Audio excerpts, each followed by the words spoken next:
and welcome to this live stream of It's a Fandom Thing. And as you can tell, Carla is back. We haven't had Carla on in forever. She's my unofficial co-host, so I'm so excited to have her back on. I'm excited to be here. Yes, and hi, Bailey. I had a feeling Bailey was definitely going to find a way to show up for sure. So we're happy to have her back. And then we're happy because we also have a first time on here, Bex with Big Red Pod. Hi, who's also going to be part of our horror trivia event. She is going to be on for the psychological horror evening. So that will be a lot of fun. I'm going to have more information about that more towards the end of the broadcast because I'm going to be showing people things that we put together just so people have some visual aids. I will say though, before we start, if you're a Supernatural fan and you haven't signed up yet, and I'll show this at the end too, MJ, who is one of our panelists, has offered and donated a signed Comic-Con, Supernatural Comic-Con magazine that is signed by, sorry, I'm trying to figure out there we go. That's signed by see, you're just, I thought you were direct. I thought you were giving I thought she was Vanna Whiting. Yeah, I think that's what yes, that's what I'm doing. But it's signed by Jared, Jensen, Misha, Alex, Bree, Kim, and I don't know if it's signed by anyone else, but it's signed by them. So she's donating this. So if you win, this is going to be one of the prizes for one of the costume contests. I'm not going to tell you which night, but for one of those nights, you could win this.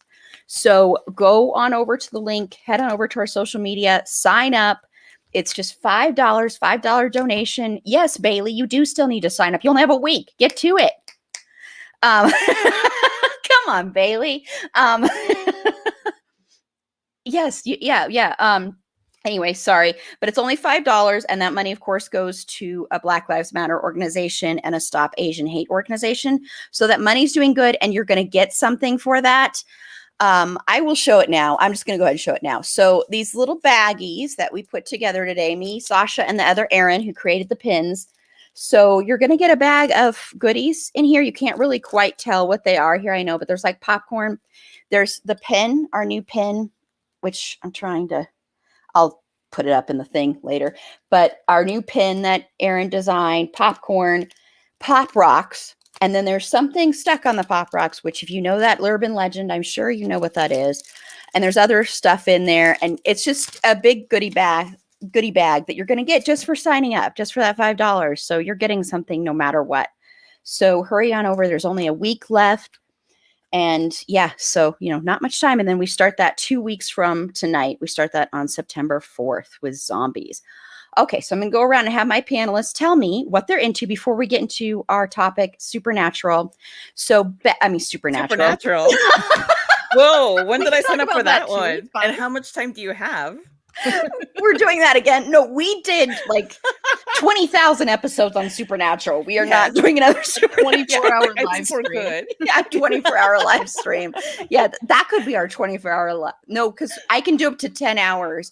And Meg said, we need to do a marathon live stream for 10 hours. Like, we'll do that for like charity at some point. But yeah, that'll happen at some point. But no, we're talking about Superstore. Totally different than Supernatural. So yeah, but I'm going to have my panelists introduce themselves and tell me one thing they're into right now in pop culture. Bex?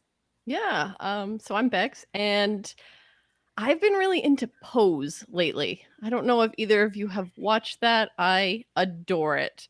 I'm almost finished. I think I have like 3 or 4 more episodes to go, but it's just the most fantastic representation. It's great historically, this telling us so much about what happened at that time period. I mean, it's got Billy Porter, it's got MJ Rodriguez, and real trans actors playing trans characters, and we don't see enough of that. So I've been really, really into that in particular, and it's like almost exclusively POC in the show. I mean, Evan Peters is in season 1, but like, whatever. Yeah, exactly.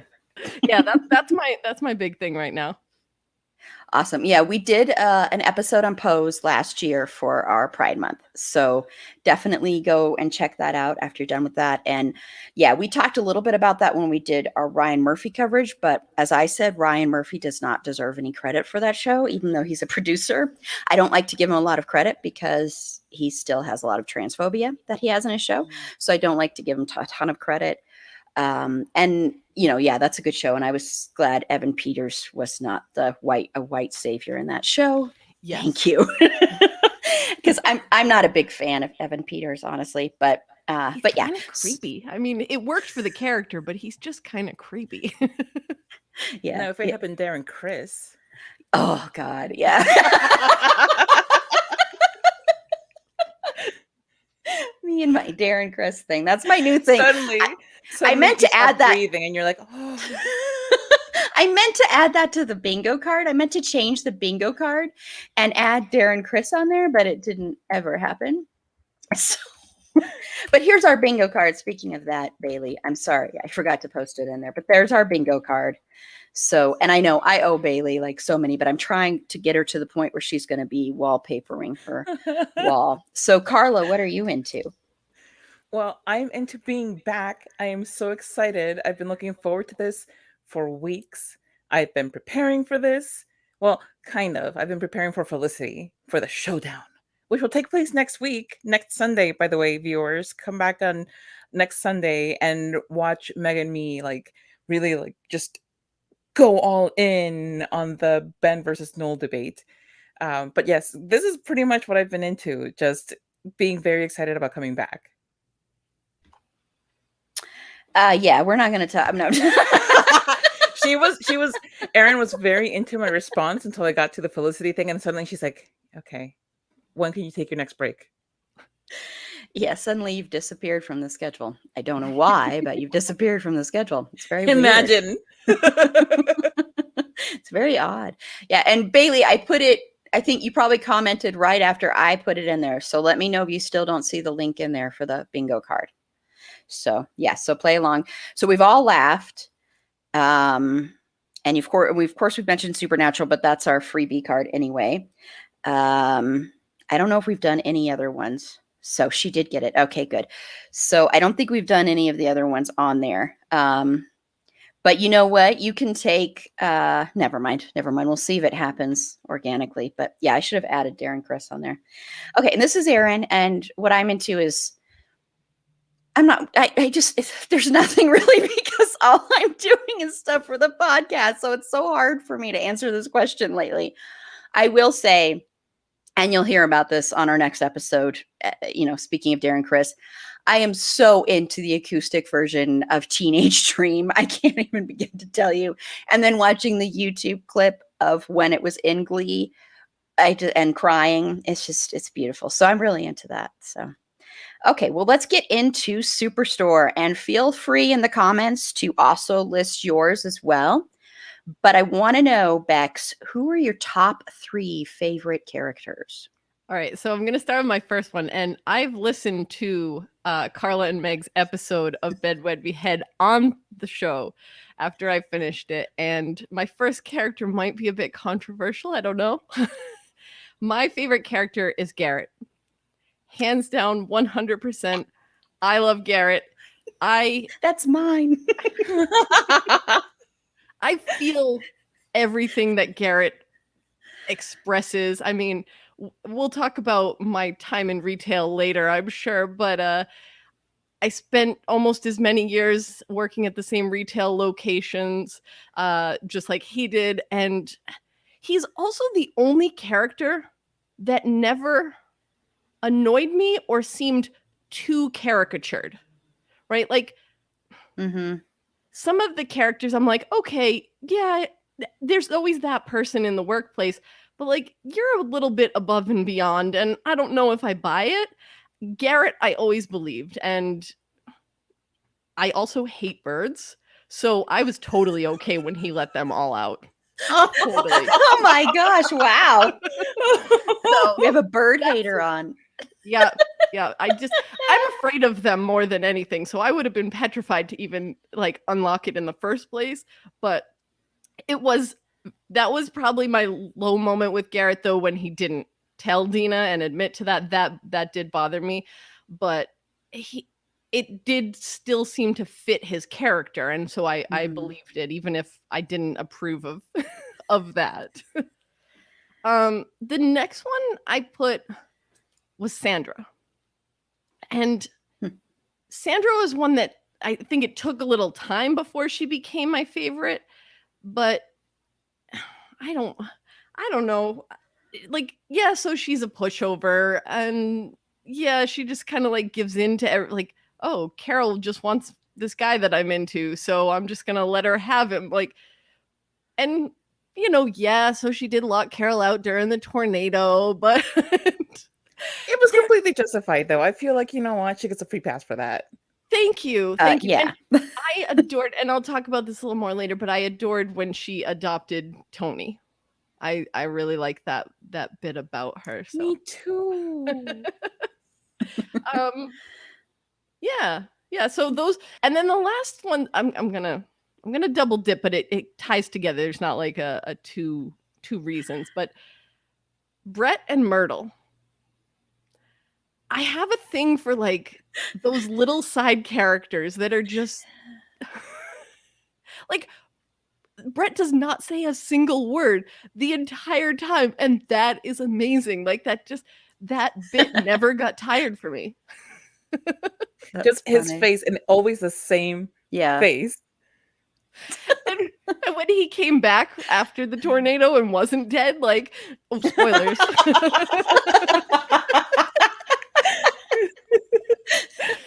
That was spoilers, fantastic. No. Yeah, right. I mean, show's over. It's been over. Well, just a little bit. It just recently ended. And Myrtle too. There was something sweet about her. And I think a lot of the things with these characters that made them stand out in my top favorite is they were realistic characters to me and not caricatures. Even though, like, sure, Brett does seem like a caricature, and Myrtle is the old lady, whatever. But there is that old lady.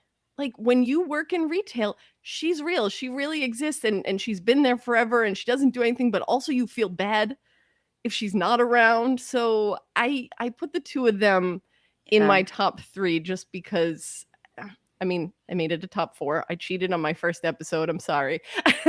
No, it's fine. It's fine. But yeah, I think my reason for liking both of them is linked. It's that they're these sort of side characters, and you like seeing reoccurring side characters. When they have extras all the time in shows, it's like, oh, it's a different person every week. But here it's very consistent, even though they're not characters with like a lot of lines or any in Brett's case.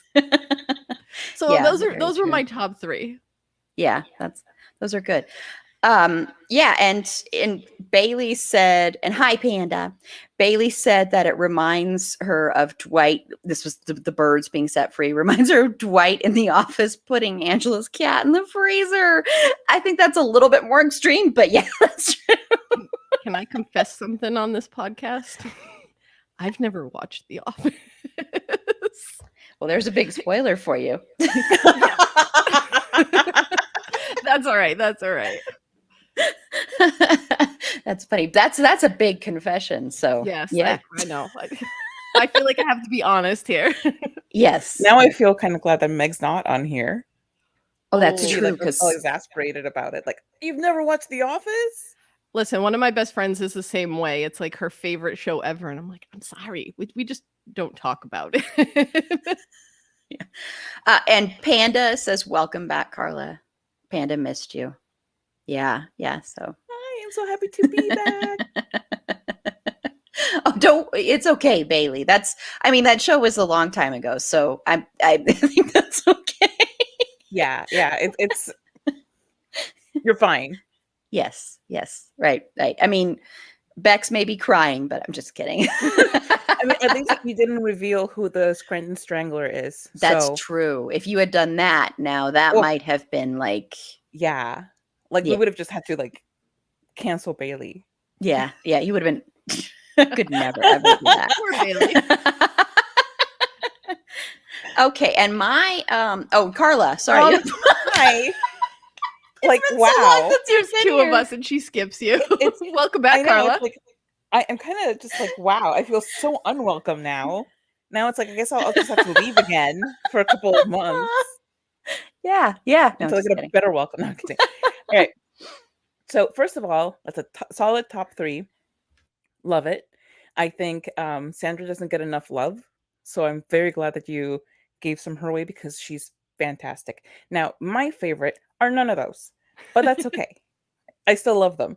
But my number one favorite is Jonah. I'm just a sucker for a good guy who is a little oblivious and who tries too hard but has a good heart. Like his heart's in the right place. He's a good person, but he just goes to extremes sometimes, and it's endearing and wonderful in the way that that it's portrayed by Ben Feldman. I love him so much. What can I say? He's my little pocket dude. I love him. Um, and then Dina, whom I love because she is so her. Like there's no compromising anything about who she is. She's a lot. She's a lot, but she's also very sincerely herself. And she does have a good heart under all of that bluster and all of um that overconfidence. Um but just more than anything, I really love that she loves herself so much. And I think that's something that we don't see enough in television. Women just uncompromisingly loving who they are and living their life as if, like, well, I am everything. So Mhm. why, it's not that like she never tries to better herself, but at the same time, she is always confident in who she is, what her goals are, and like I said, I don't think that we see enough of that.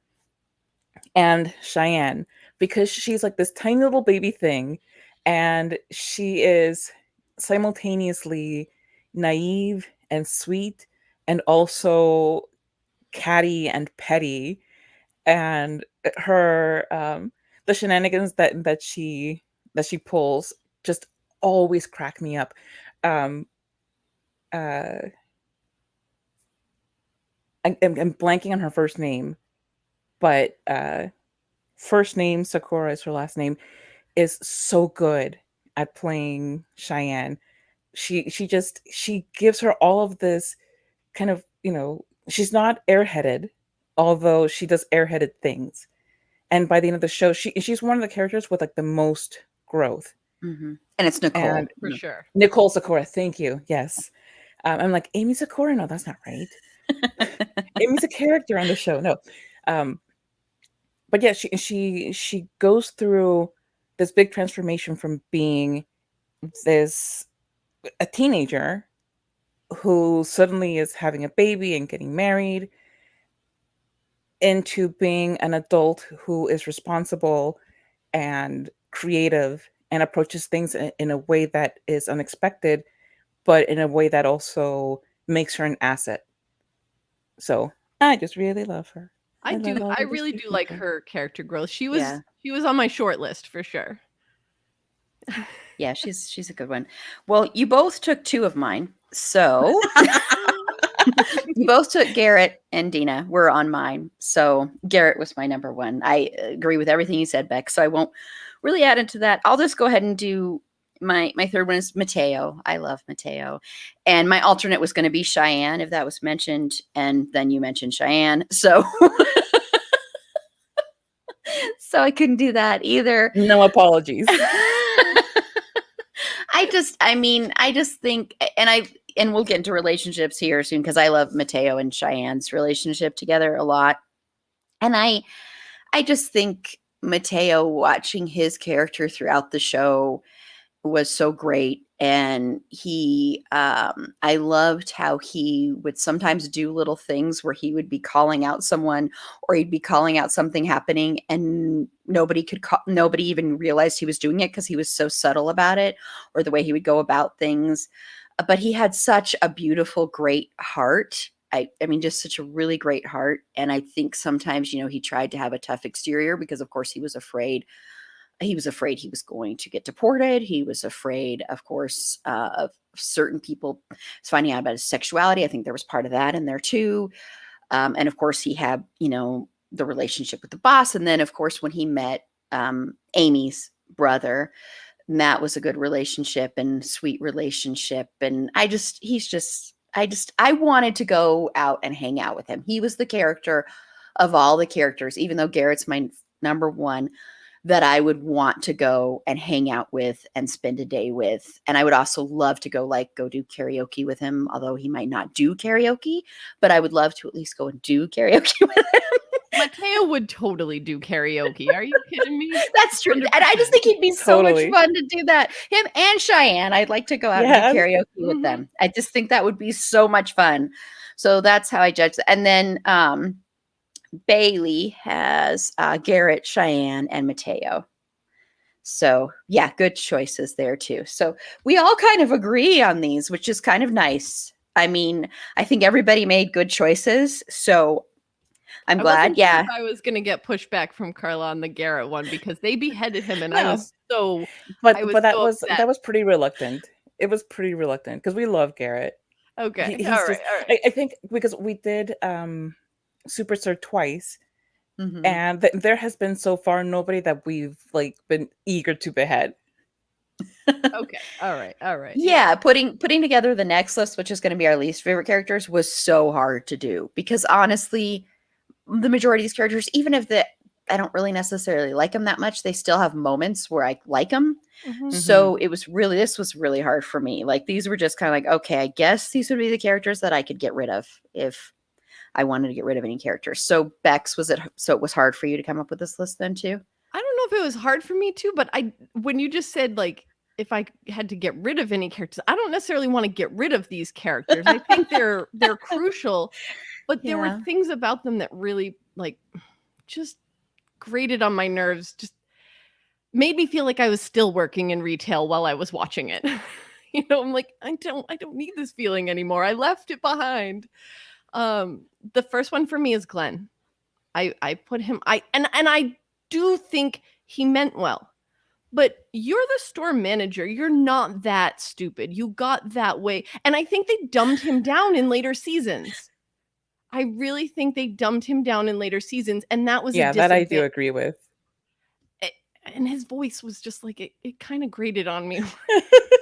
Do you know the dissonance, the mental dissonance between watching him on this show and then watching Dino Dan with your son, where he has his normal voice? And you're like, so that's not how he talks? I didn't know that this wasn't how I he feel voice? better talked. because I was like, I don't want to judge this guy's real voice. I feel bad, but I'm just like, he's got to be putting on this voice. That I just don't buy that the store manager is that oblivious. And I think that was the thing that bothered me. But I don't want to get rid of Glenn. I just want to tweak him a little bit and make him slightly more believable. I also don't like the religion in the workplace bit that has I have issues with that. And the thing with the episode with the morning after pill when he went on this thing about taking it out of the pharmacy like it shouldn't be there or whatever.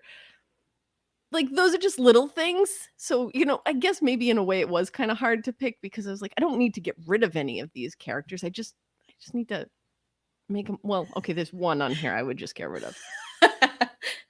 The second one is in contrast to both of your lists of the first round.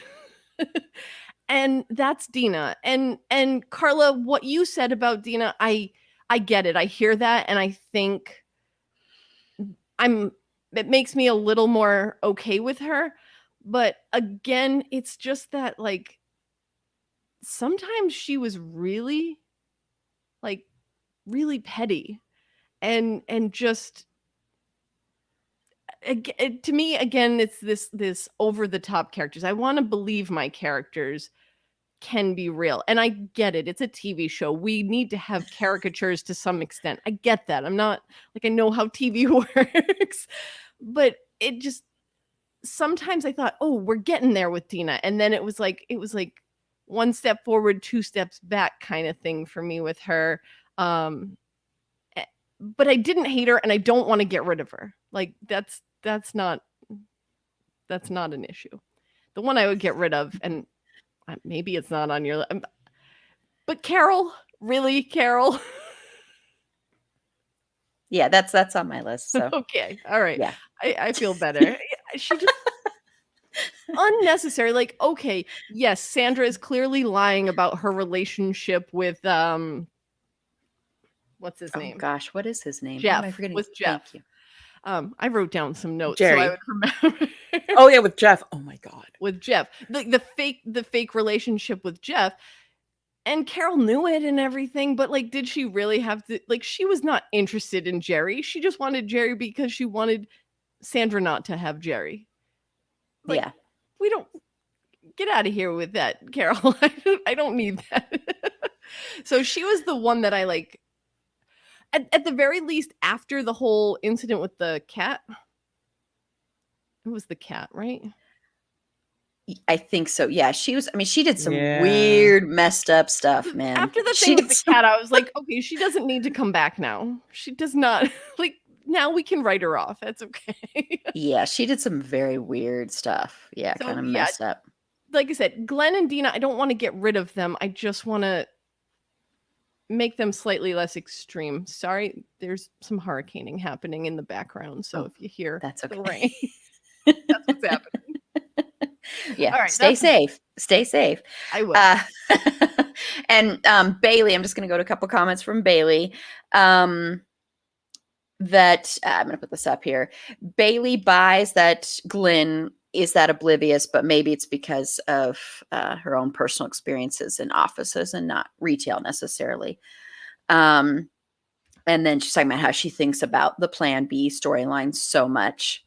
And then she did shout out your boobs episode. I know. I was like, yay. Yeah. Well, I mean, Glenn, I'm just going to comment on the Glenn thing really quickly. I almost actually put Glenn on my favorites list, and I understand not liking Glenn because I mean, a lot of his beliefs are gross and icky. I understand that.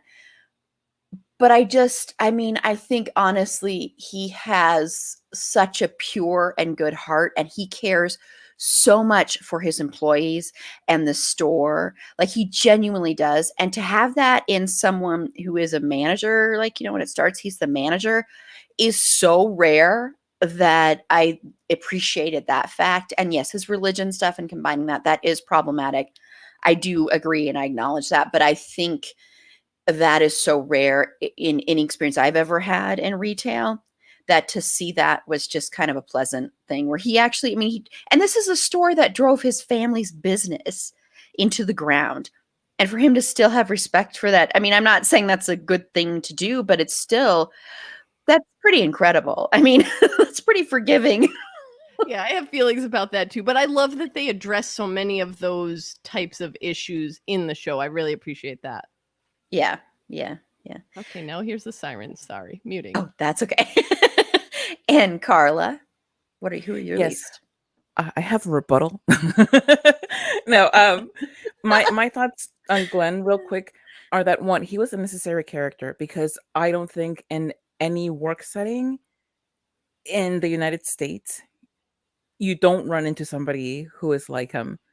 I think it's very rare to not run, particularly in bigger companies where they do favor a Christian white male as the leader. You are going to have people who are more conservative. And what I like a lot about Glenn is that even as he's saying these things and saying, well, I don't believe in this, I don't believe in that, he comes around pretty quickly when it's pointed out to him why this particular belief is harmful. And by the end of the show, I think he becomes one of the most embracing and open-hearted people. He's still, this is somebody who is an older dude who has all the privilege, but he's still willing to grow and learn. And he just loves his people so much that he's very open to understanding why it is why they're saying what they're saying. And so yeah, like that's my thing with Glenn. And also, he's the he's not the dad of the store. He's more like the goofy uncle that you just kind of you're like, oh yeah, that's just Uncle Glenn. Not in a way Yeah. that dismisses his problematic stuff, but in a way that you're like, he's a goofy guy who doesn't always know what he's doing. He means the best, and the only reason that he's still invited to Thanksgiving is that when you talk to him about stuff, he's willing to see beyond what he's been indoctrinated with. So that's my Glenn thing, and I've already talked about Dina and how much I love her.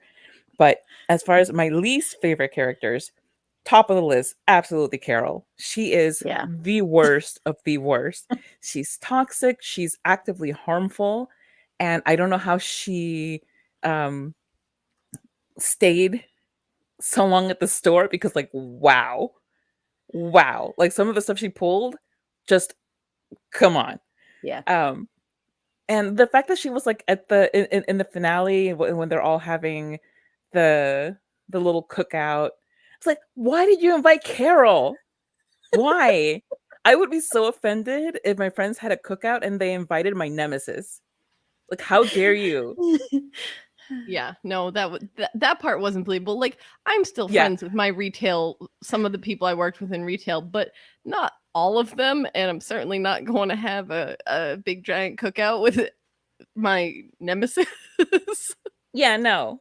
No, she's evil and awful. Like, don't just she's disinvited from everything going forward, okay? Just like, no, she doesn't need to be there. Yeah. Agree.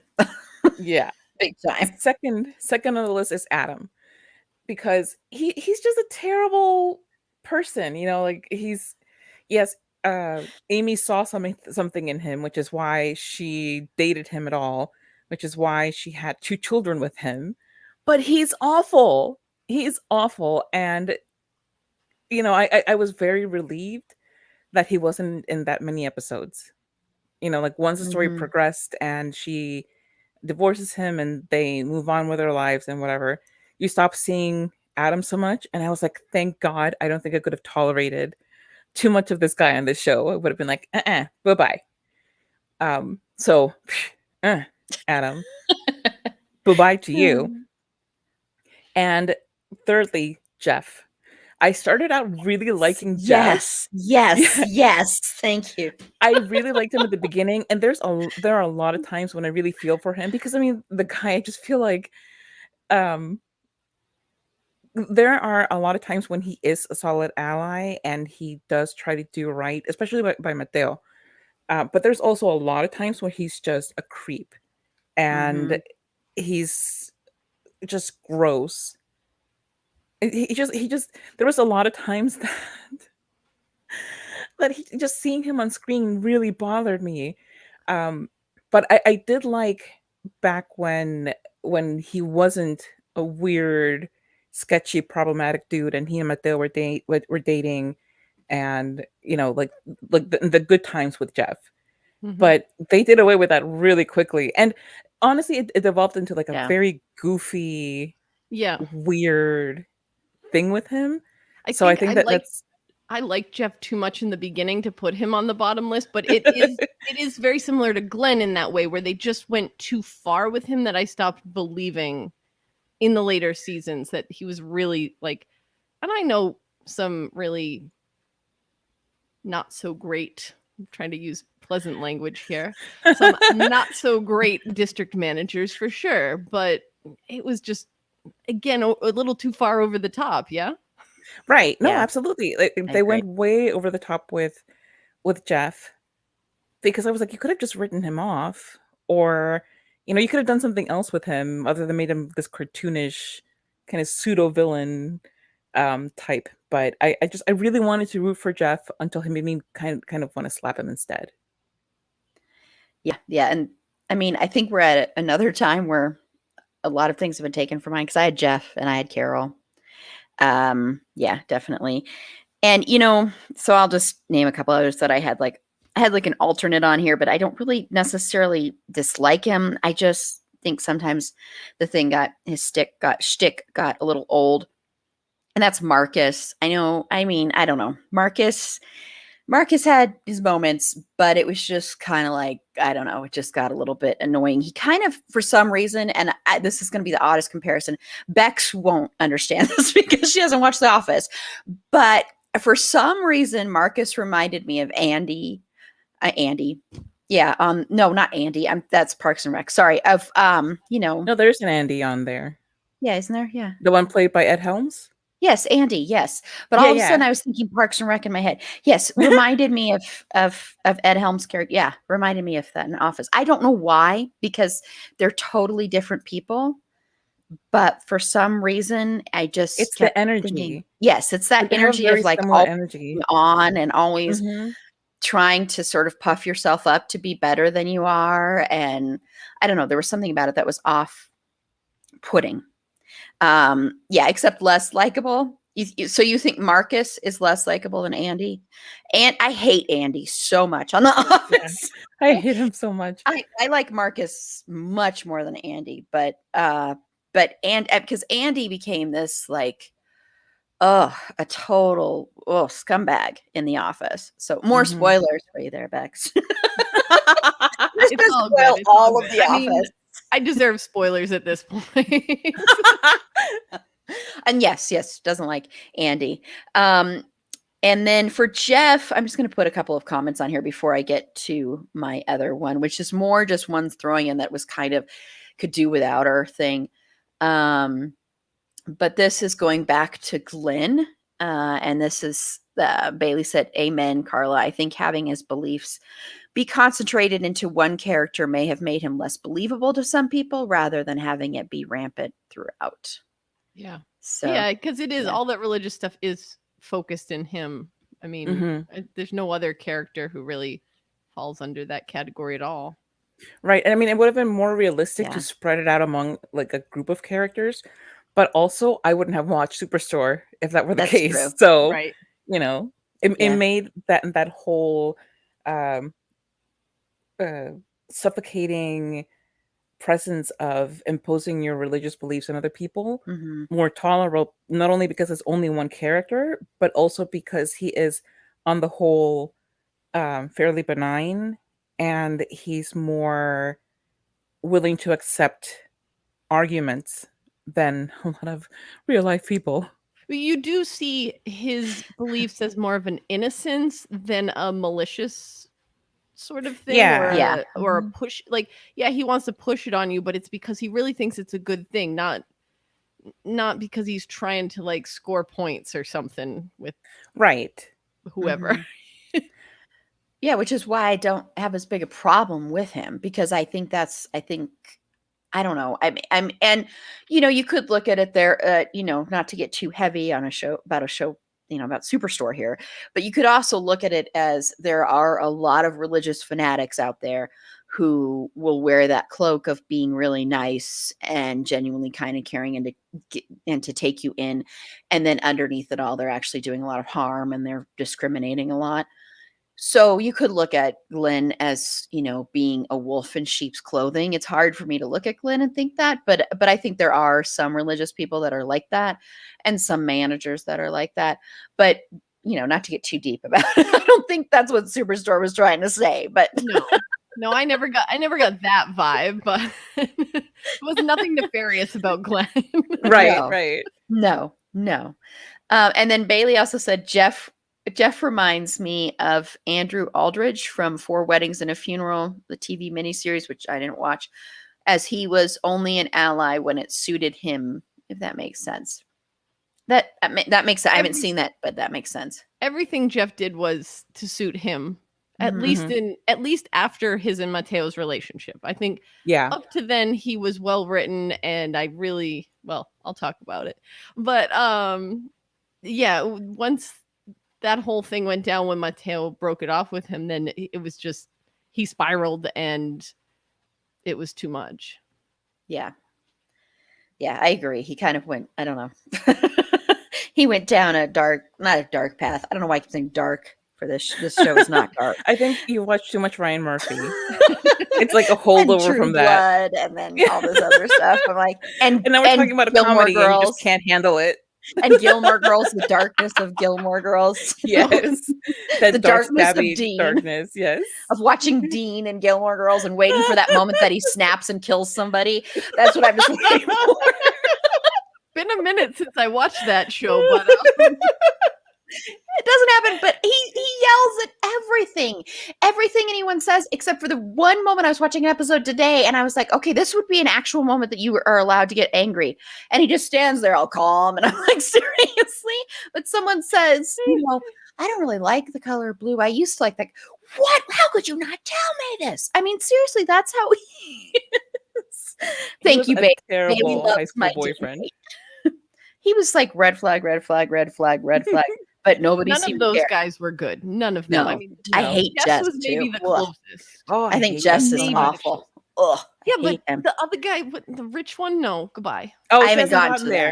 that. I haven't gotten to that yet, so I can't well, comment on that. goodbye to him. I only like Luke, so I like Luke. Yeah, But that's even fair. though he's way too good for Lorelai, so anyway, you'll hear more of my hot takes. We went on a tangent. Actually, I think that's our free space, but if it's not, get tangent, so mark that off. Yeah, and I'm glad you love my Dean hate because it's going to be huge during that episode. So actually my Lorelai hate will probably trump it, but still, it'll be there. And then the other least that I put down, and this isn't, it's just because I kind of can take her or leave her, is Justine. She's just kind of like bland. She's just bland. And that's the only reason I put her on there, because I was having a hard time coming up with a list, and then most of mine were taken when we went around, and I had a feeling that was going to happen. So yeah, so I just kind of put her on there that, she's just one of those that I'm like, I don't care if she's there or not. She doesn't really add anything, or she's a living personification of the hey, weekend was too short, hey, kind of person. yeah, she's that phrase in human form. that's true. Like every cliche Mm-hmm. is that. And I'm just like, oh my God. And the reason that she didn't make it to my bottom list was because, first of all, it's just so relatable, and because she is bland and not like actively harmful. I was like, I can't, really. It's like 2/3 of the people that I encounter at any job that I've ever had. It's like, you know what? You don't even deserve to be on the bottom of the list. You're just a non-entity, kind of. Yeah, that's a good point. That's why I was just kind of like, okay, she'll be in there in case all my others get taken. So that's why she was in there. So yeah. Okay, so we're going to go on to probably the hardest question I have on this is just your favorite episode, some of your favorite episodes, Bex. All right. Again, I wasn't good at making threes, so That's fine. I am lumping two together, but for the same reason. Again, Health Fund. I wrote down the episode names and seasons because I knew I wouldn't remember. That's season 3, episode 6, and Delivery Day, season 4, episode 5. And I put both of those together because I love anything that critiques the so-called healthcare system in the United States. And so-called obviously because it's more sick care, and especially when you're talking about it in the context of retail and what you have and what you don't have. I mean, I worked for the same company for 18 years, and we used to have insurance for part-timers, and then they came out with this so-called Affordable Care Act, and they said, you know what? Well, now we don't need to provide insurance for part-time employees. So they stopped doing it. And, that idea of capitalism just sort of ruining anyone's chances, like that stuff needs to be, more attention needs to be brought to it. And so I liked those 2 episodes for that reason. I mean, they made me mad while I was watching them, but I liked that they put that message out there, that they really drove that home. So yeah, that's why I put those 2 together. Then I picked Employee Appreciation Day, which is the finale of season 4. And that's the one with Mateo and Ice and all of that. And I just loved how much everyone wanted to protect Mateo and save him. And I was probably bawling that whole last bit of the episode. But when you work in retail that long, you really do become family with some of those people.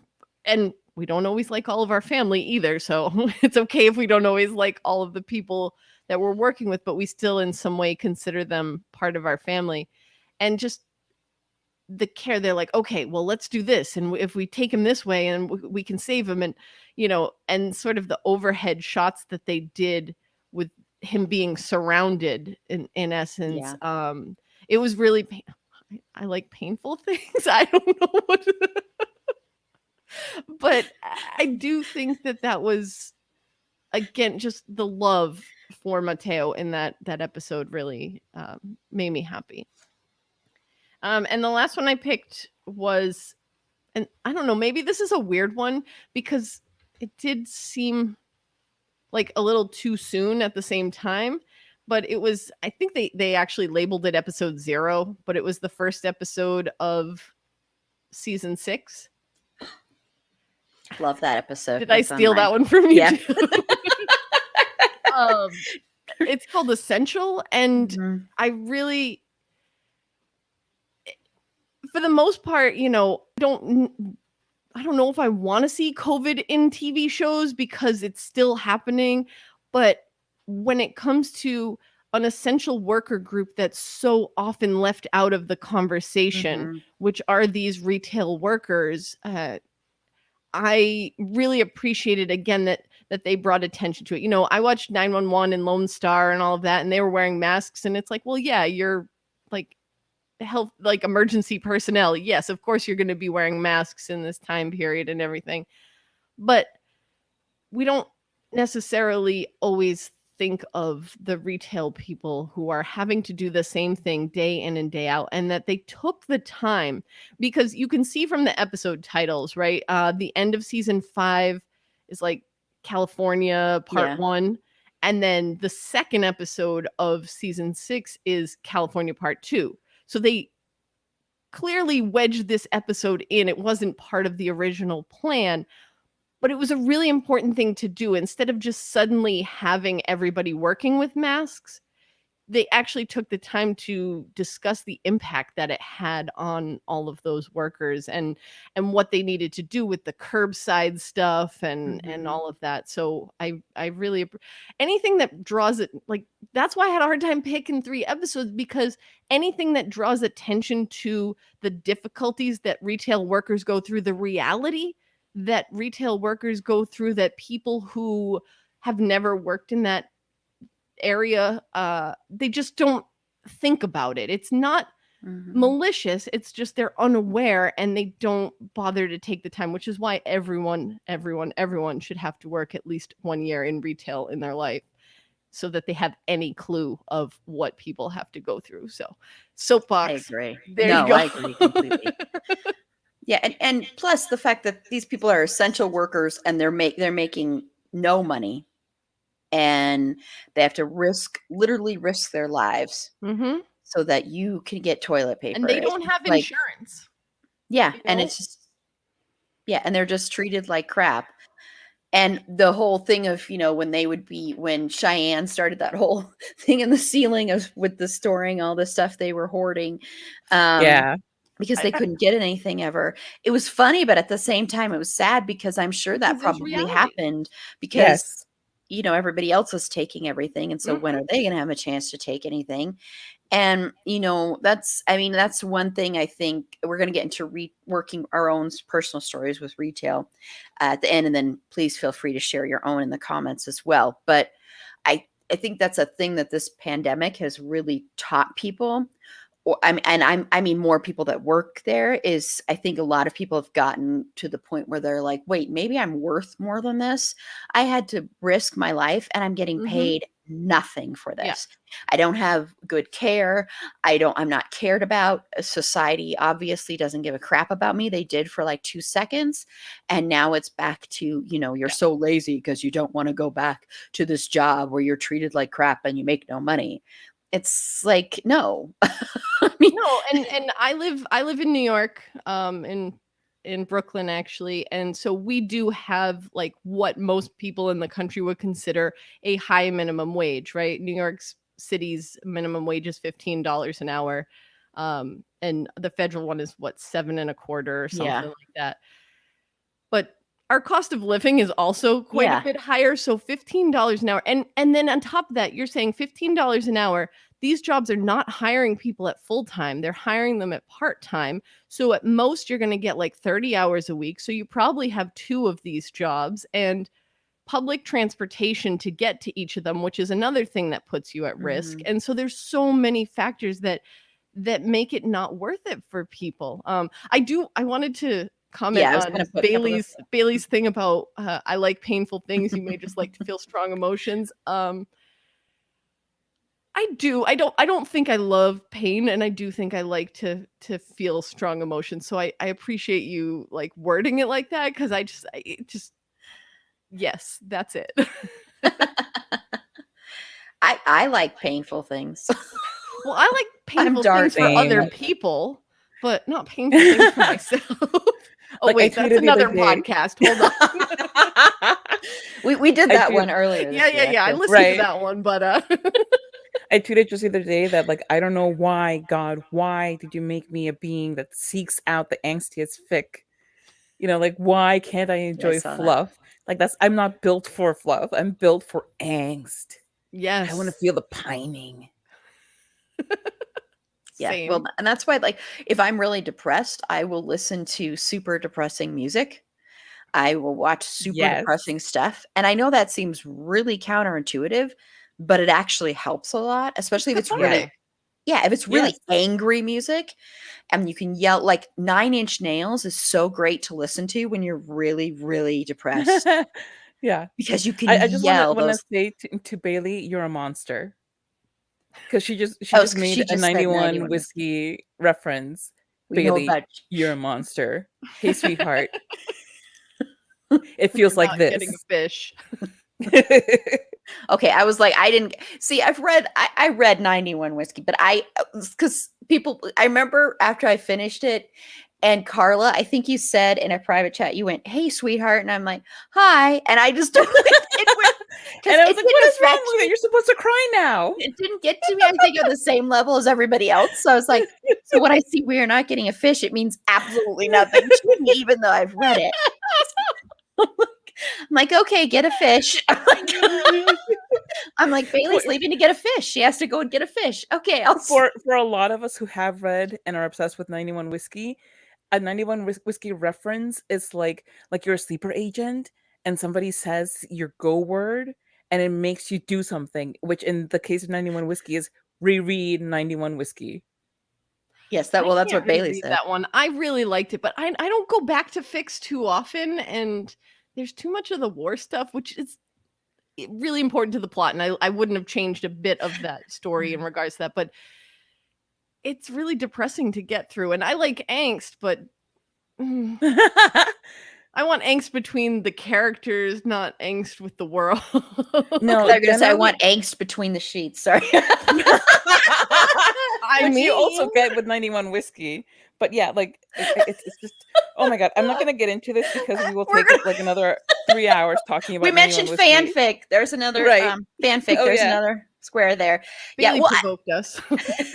I mean, I have stuff like that though too, where if I hear a certain phrase or I hear a song, mainly if it's a song that was in something I was watching, and I'll instantly remember that scene, or I'll start crying, or I'll, or I can smell something. Like there are certain smells I associate with certain movies or some, because I remember when I would see them in the theater and someone sitting near me was wearing a particular scent. So yeah, I mean, it can be powerful if something has a deep, deep, strong hold on you. So, Bailey, you're not sorry. Don't even. Even I know Bailey's not sorry, and I've only been around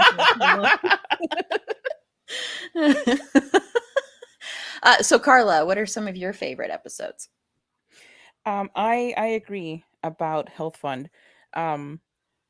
It's such a one of the things that I like the most about this show is that it doesn't shy away from big time topics, and it addresses things in a way that's very accessible. And it is still a comedy because you're still laughing so hard in every single episode, but it doesn't make fun of what people are going through. Like, it doesn't punch down. It takes you through these things that are going on in the real world in a way that you can relate to or understand. Um, but I don't know. I think it's like one of the perfect shows for raising awareness for a lot of topics because they talk about so much in this show, without making it necessarily central to the show. Uh, and I think that that's one of the genius things about Superstore. And I think that's one of the reasons why I love it so much, and I keep going back to it so often, is that it doesn't it's not like a trauma porn kind of thing where they exploit Yeah. these horrible facets of United States society so much as they approach it from a lens that is critical to them, but still centers the realness of the characters and why you love them. You know, like all of their personalities play a part in expounding on these subjects, but it's not in an off-putting way. So yeah, like anytime that they address healthcare in this show, I really appreciate, because yes, like Beck said, it's not healthcare, it's sick care. This country does not value humans, it values profit. It's part of the whole reason that capitalism is an illness, and it's part of why we are where we are with COVID, for example. It's also part of where we are with a lot of diseases that could have been already, um, if not eradicated, potentially at least managed better. Um, because so much about it is companies not talking to each other because they want to make a profit off of the illness and off of what could be a cure. So it's just a lot of things. Mhm. But the show addresses them in a way that is just magically um deft. It really it's mind-blowing how this little humble show can make you think so much and laugh at the same time. I think one thing that Mhm. really adds to that too is the fact that they set it in Arkansas, right? They didn't set it in Um New York. They it's didn't in set it St. in Louis. LA. Is it Missouri? I don't It's in Missouri, yeah. Missouri. Okay. That was one of Yeah. those It's one of states those. that, but again, as a coastal person, like I've always lived Mhm. on the East Coast, yeah, the middle of the country often gets forgotten about, and to draw this conversation about all these topics to the Sorry. Midwest or the South, or Sorry, I'm just like I no, it's all just right. Or the flyover states. Yes, that Billy. That makes it even more relatable to more people. They connect with it yeah. because it speaks to them in a way, and those of us on the coast don't feel left out. Like, we get it. Mhm. No, yeah, and it's um we're already those of us on the coast already think that we know everything, and we already Don't? think that we What? have True. no right. Just It's kidding, like I'm kidding. I'm not we on the coast, so pretend we pretend that we're humble about it, but we're not. We're like, we know everything about you, but we really don't, and we don't see the experiences of middle America reflected on screen all that often, unless it's in a hokey jokey way. Mhm. But this show Mhm. is very respectful of all of the people, and the fact that um it is set in Missouri, and you have such a diverse cast, and the show it goes to great pains to depict people three-dimensionally, where yes, you have some people who are kind of caricature, but only in the ways that reflect the retail experience, not in the way that it reflects the human experience. So yeah, but Health Fund is one of my favorite episodes because it does talk so much about what's wrong with healthcare, and why, like, I can't believe that we have to set up GoFundMe's and have drives to take care of people when Exactly. we as a whole society have every capability of building that into our Our infrastructure of yeah Mhm. yeah, like totally. we have every ability, but there's so much profit to be made off of us being sick and miserable that the money is what's guiding our healthcare. I'm sorry. Well, Um, we're I wasn't laughing at what you said. I was no, laughing I I was figured. laughing at at Jesse's Jesse. comment Yeah. about being a Standra. Yeah. Standard. And then hi Jesse. Jesse says fandom thing for life. Yep. Fandom thing for life. Okay. That should be the hashtag for all our biggest fans. You create that.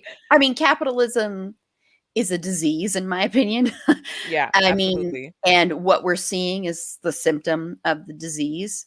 And you see that right now with vaccines and how people don't want to get vaccines, and how, my sister works in healthcare, and she sent me this text today, and she's like, well, we have someone out there yelling at the receptionist right now and saying, you can't ask me whether or not I've had a COVID vaccine. I'm like, have you ever Oh my filled out a medical god. form in your life? And then she said, so no shocker that she comes back and she's got a, Trump mask and a Trump shirt. And I'm like, does she realize that he got the vaccine like 2 seconds after it was available? Right. Mhm. It's like, give me, and it's that selfishness. It's that, like, I'm not going to do this, even though if you did do that, we would not be in the situation we're in right now. If most people had gotten their vaccine when they could, by this point it would be a different story. But it's that selfishness, and it's capitalism. It all goes back to capitalism, because it's And the all about, patriarchy. yes, that too, but it all goes back to the fact that, this whole country is built on, let's get money, money, money, money, money, mine, mine, mine. You see it when people get upset when people propose forgiving student loan debt, and people that have paid their student loan debt are like, well, what about me? I'm like, what is Yeah. this? This doesn't have anything to do with what Right. does So that we should never make matter? improvements on anything because you went through something horrible. I know, it's like, Like we should never fix that bridge yeah. Because you because made it over it. right. Exactly. Like you had to struggle and push your car over the bridge. So they should never fix it so that people can actually drive over it. Okay, cool. That's very smart Mhm. thinking. I know, it's Um just, ugh. Yeah. So what's and your I have sorry. feelings. I have oh many no, it's feelings okay. on these subjects. Yeah, I same, do too. Go same. Yeah. on, Carla. Jesse mentioned their commentary on unions was pretty impressive, and it was. And the only reason that I didn't really talk about it in my favorite episodes is because it's like it's more of an arc. I can't really pick one Mhm. episode Very Mhm. true. where, Very Exactly. true. but one of the things that I loved so much about it is that not only was it addressed so beautifully, but also they gave an opportunity to Sandra to really rise from where they had her as a character to take charge and really just impress everybody out of nowhere, because you didn't expect Sandra to want to be a leader or to do it so effectively. Mhm. So, yes, good job there. But getting back to my favorites. Um Getting back to I me.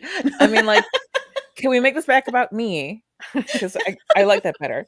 I love the finale, but I'm not gonna go too into depth into it Yeah. until we talk about it later.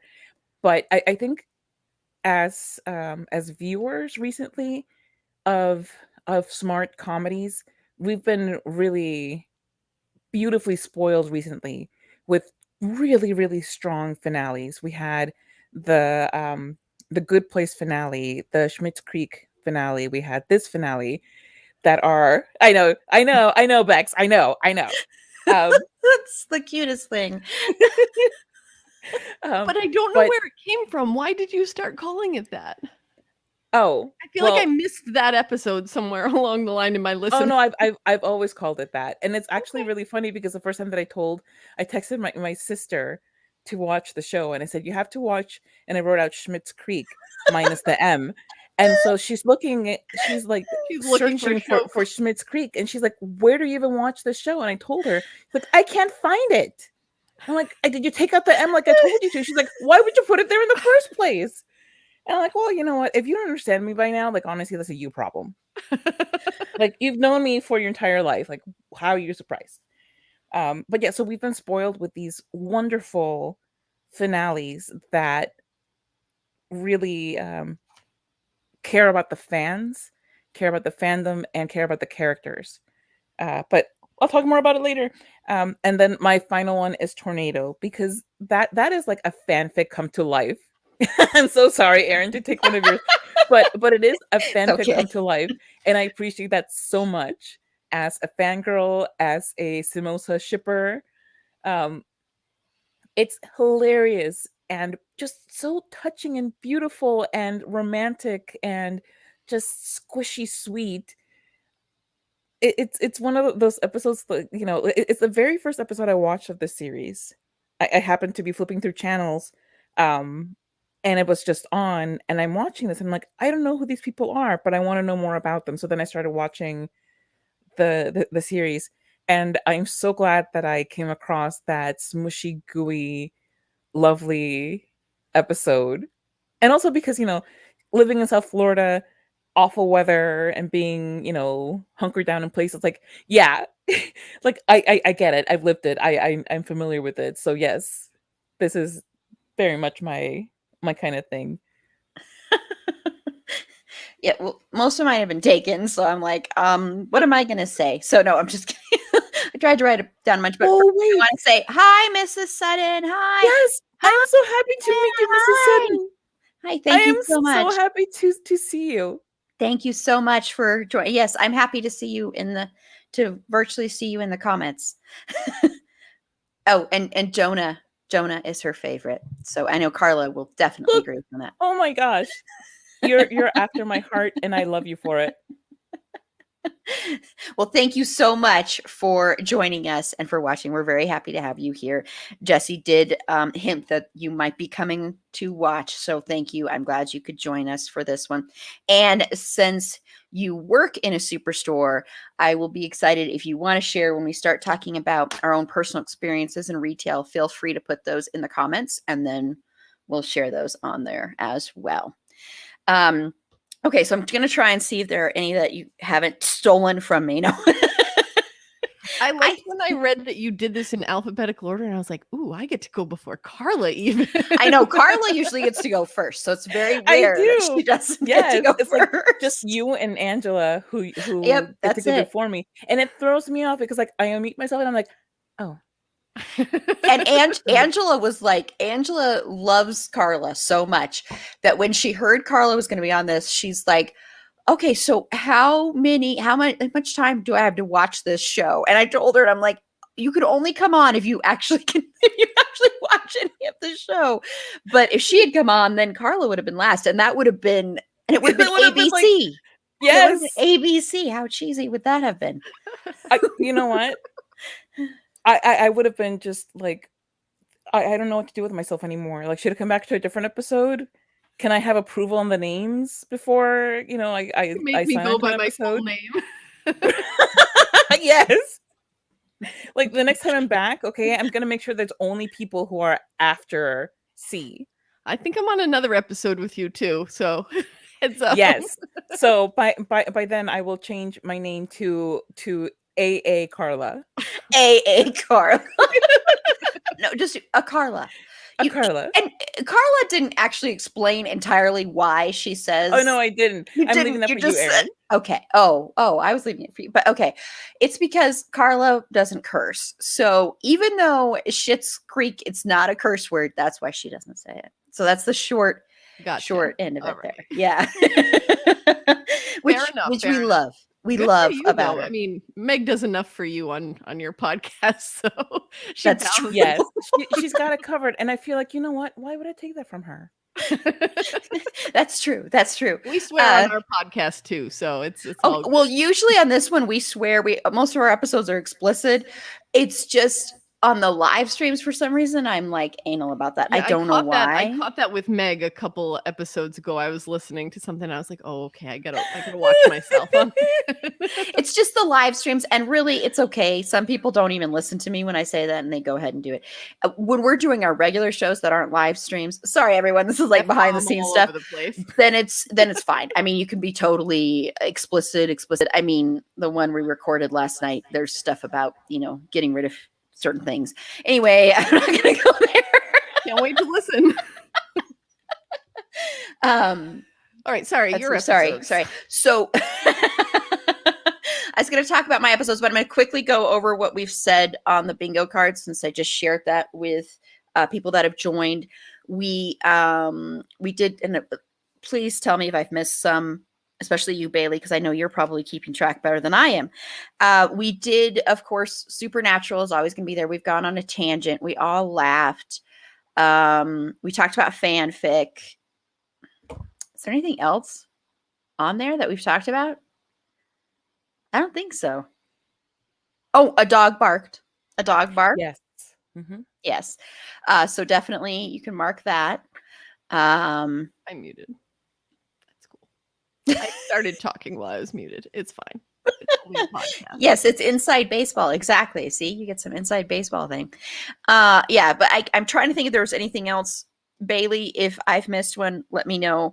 I don't think there's anything else we've mentioned, so we'll see if something else comes up here. I forgot I was going to update the bingo cards today, and I didn't have a chance to, so I apologize because I was going to add some things on there and take some things off that we haven't necessarily mentioned a lot. Like there's stuff that I'm not going to say it because then I'll be giving them away. I like them to come naturally.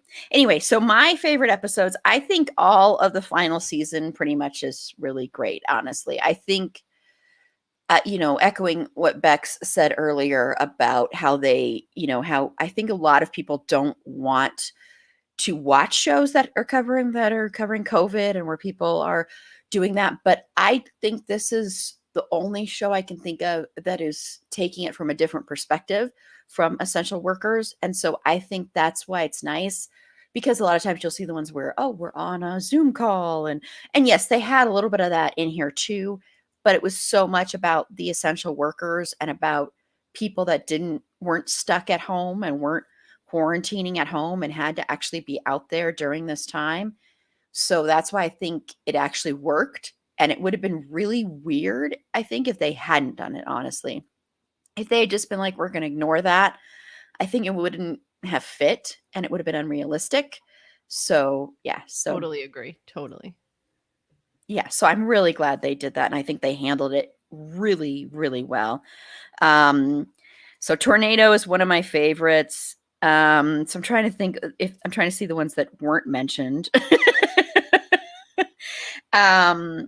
I actually think Cheyenne's wedding in season 2, episode 20, even though I think, her husband is such a putz. I mean, putz, I think that word was invented for him, even though it was invented before he was born. But there's something about him that even though he is, there's a part of you that kind of wants to love him because I don't know what it is. He looks like the prototypical scumbag, and yet you're like, oh, Bo. You don't hate him, Exactly. You're going to, but he tries. He does try, even though he has like a weird little, ugly mustache. Oh, and he's just kind of off-putting, but at the same time, you just want to give him a hug and be like, Bo. And he proposes by pretending he's holding up the store. That's the funniest thing. Oh, Bo. It's like, really? Did you think this through? And then, of course, Cheyenne is going to love it in the end. She's yes, she's Cheyenne, and Dina the whole time. That moment is really great. So yeah, all my other ones were pretty much taken. So I'm just gonna echo just that season 6. I think season 6 is a perfect season. I think every single episode is perfect. I think even the way Amy left was perfect. And I think the scene with the fireworks, when they're when Cheyenne found all those fireworks and they lit them off, which I was surprised they didn't have anything bad happen there. I was kind of glad. But when you see Amy and Jonah kind of give each other that look in the parking lot, there was something really beautiful about that and perfect about that and heartbreaking, but beautiful. So I really liked that scene. I just think it was a really great season. I watched it because I hadn't watched it yet. And I watched it to prepare for this, of course, because I'd seen all the other seasons. Because this was actually a show I want to just add really quickly on a personal note. I discovered this show during quarantine when I wasn't going anywhere before. I was out there doing stuff for my job. And it was a show that I'd never watched before. And I'd always thought, honestly, that it was probably stupid. I will be frank. I was like, this is probably really stupid. Why did they make this show? I don't know. And then I was like hooked on it almost instantly. I know a lot of people don't think the first season is that great, but I was hooked almost instantly. And I binged it really quickly. And it was a show that really got me through that time and was a nice, comforting show to watch. But I didn't get to watch season 6. I got busy doing other things. And then I went and watched it right after I had finished with my Ryan Murphy thing. And even though I'd started True Blood, but it was kind of like this thing where it was like, okay, I've been stuck in this dark hole. And now here I am in this warm sun shining down on me is the best way to kind of describe it. And I love dark stuff, but it was just kind of like, So that's probably another reason I think season 6 is so perfect, because it was like, here I am watching all this dark and twisted stuff. And now I can watch something with some light and love in it. And it just made me feel better. And I watched it in like 2 days, I think. If that, it was like, I was done so quick. And I was like, oh crap, I'm done already.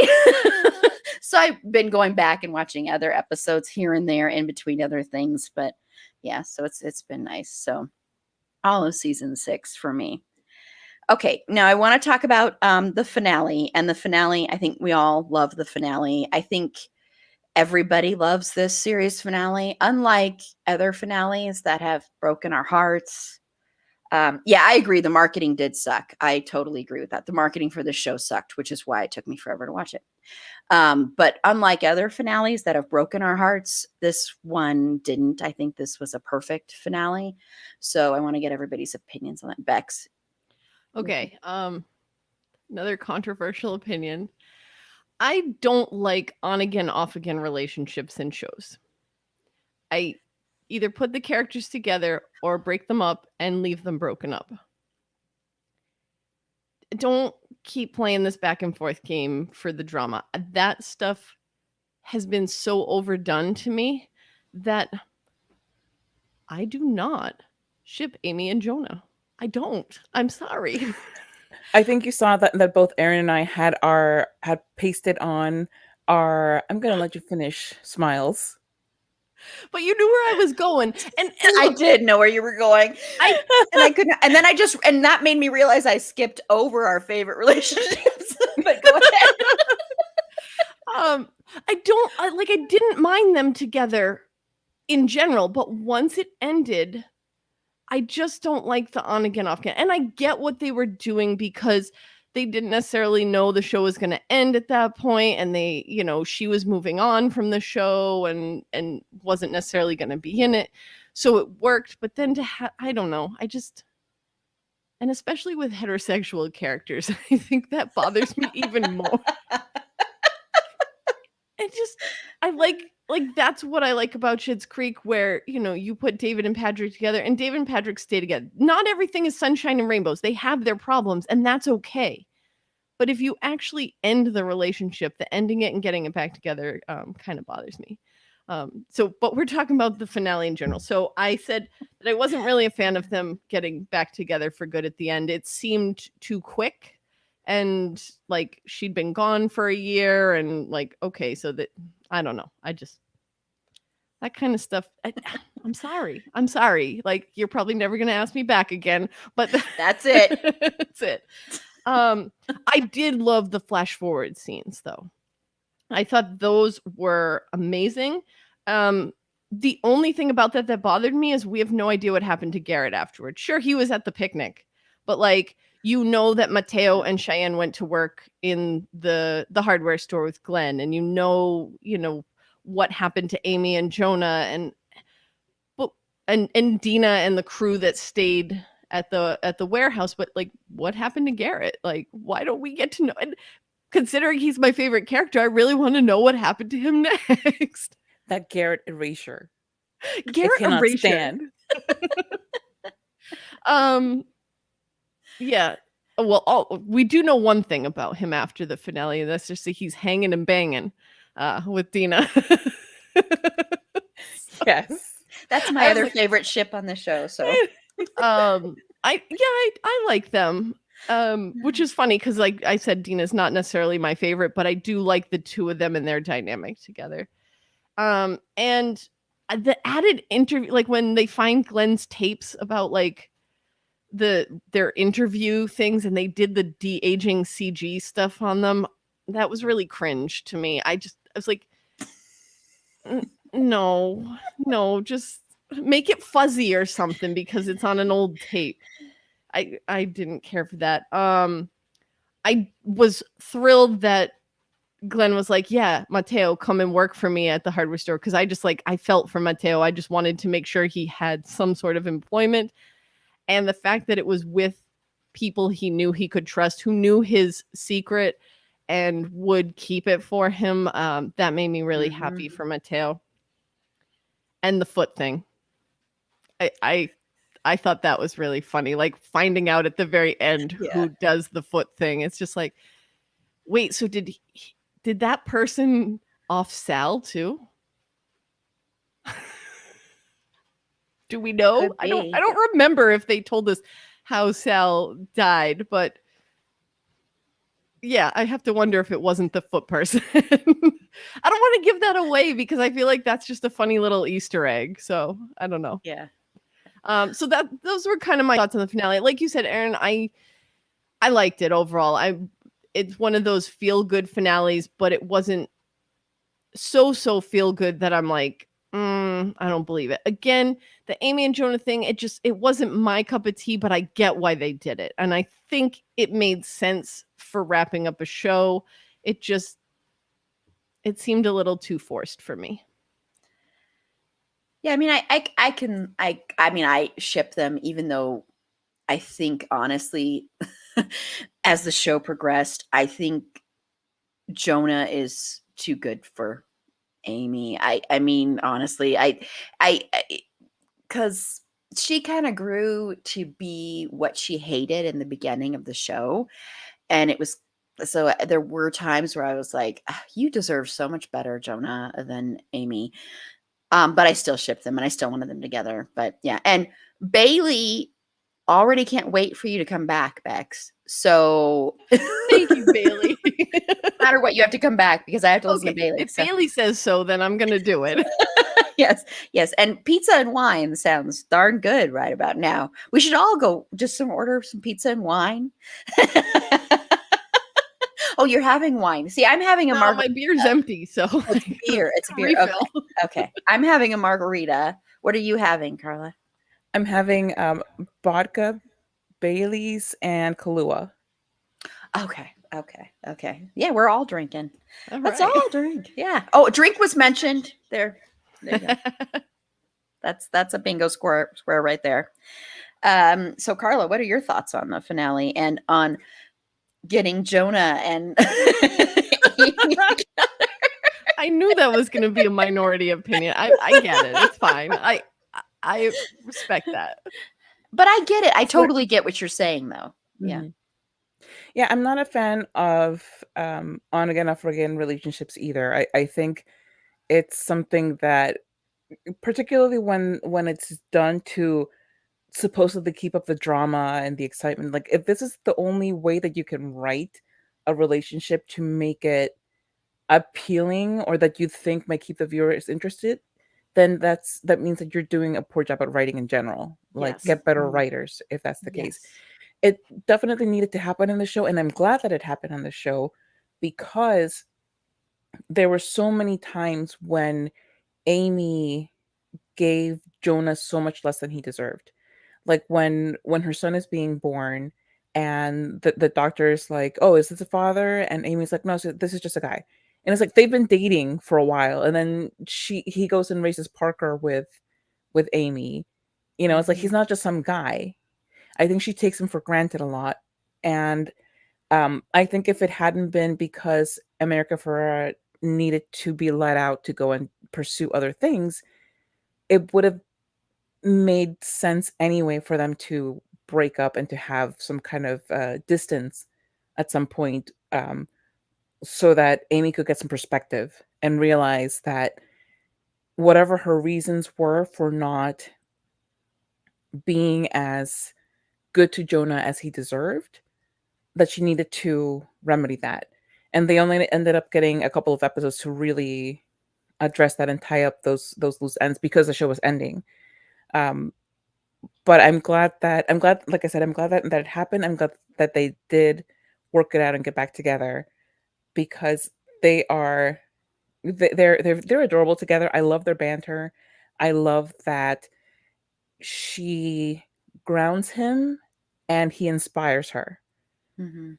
I don't think that she would have done as much with her career and with her life in general if it hadn't been because Jonah showed up with all of his dreams and goals and aspirations and Yeah. this, head in the clouds personality and mentality.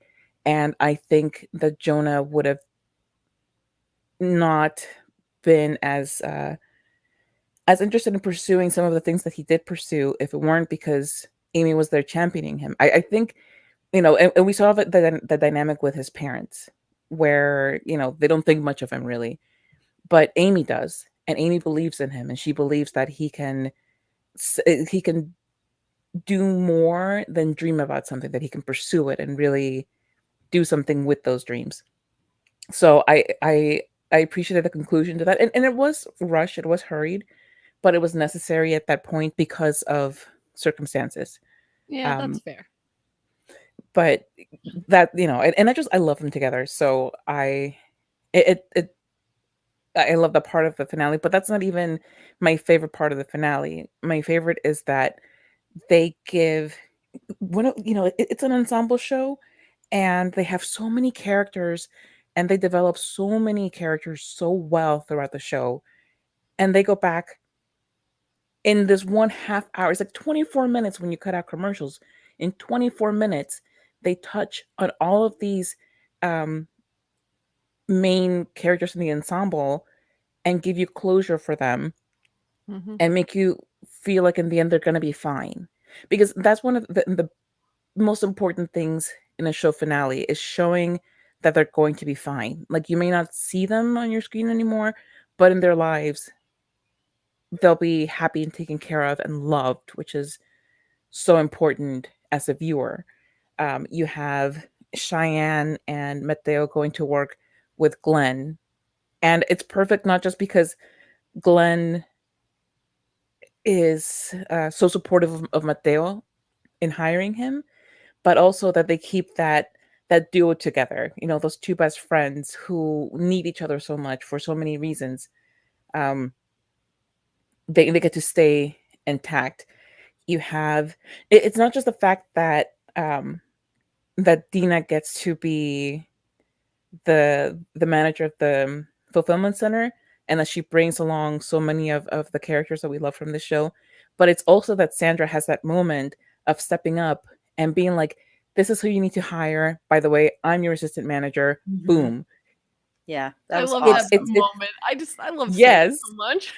Yes, but it's a culmination of this growth Hmm. that we've seen with her, because she comes into the show as just one of the background characters, and she becomes so interesting that they bring her on as one of the as part of the main ensemble. They Hmm. give her a bigger storyline.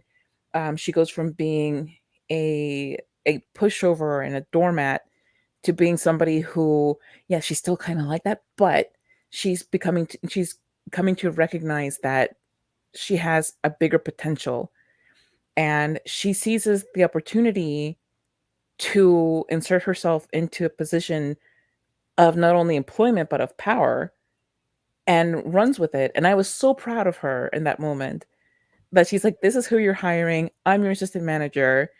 And And then Dina's just like, I don't want to be, Mhm. yeah.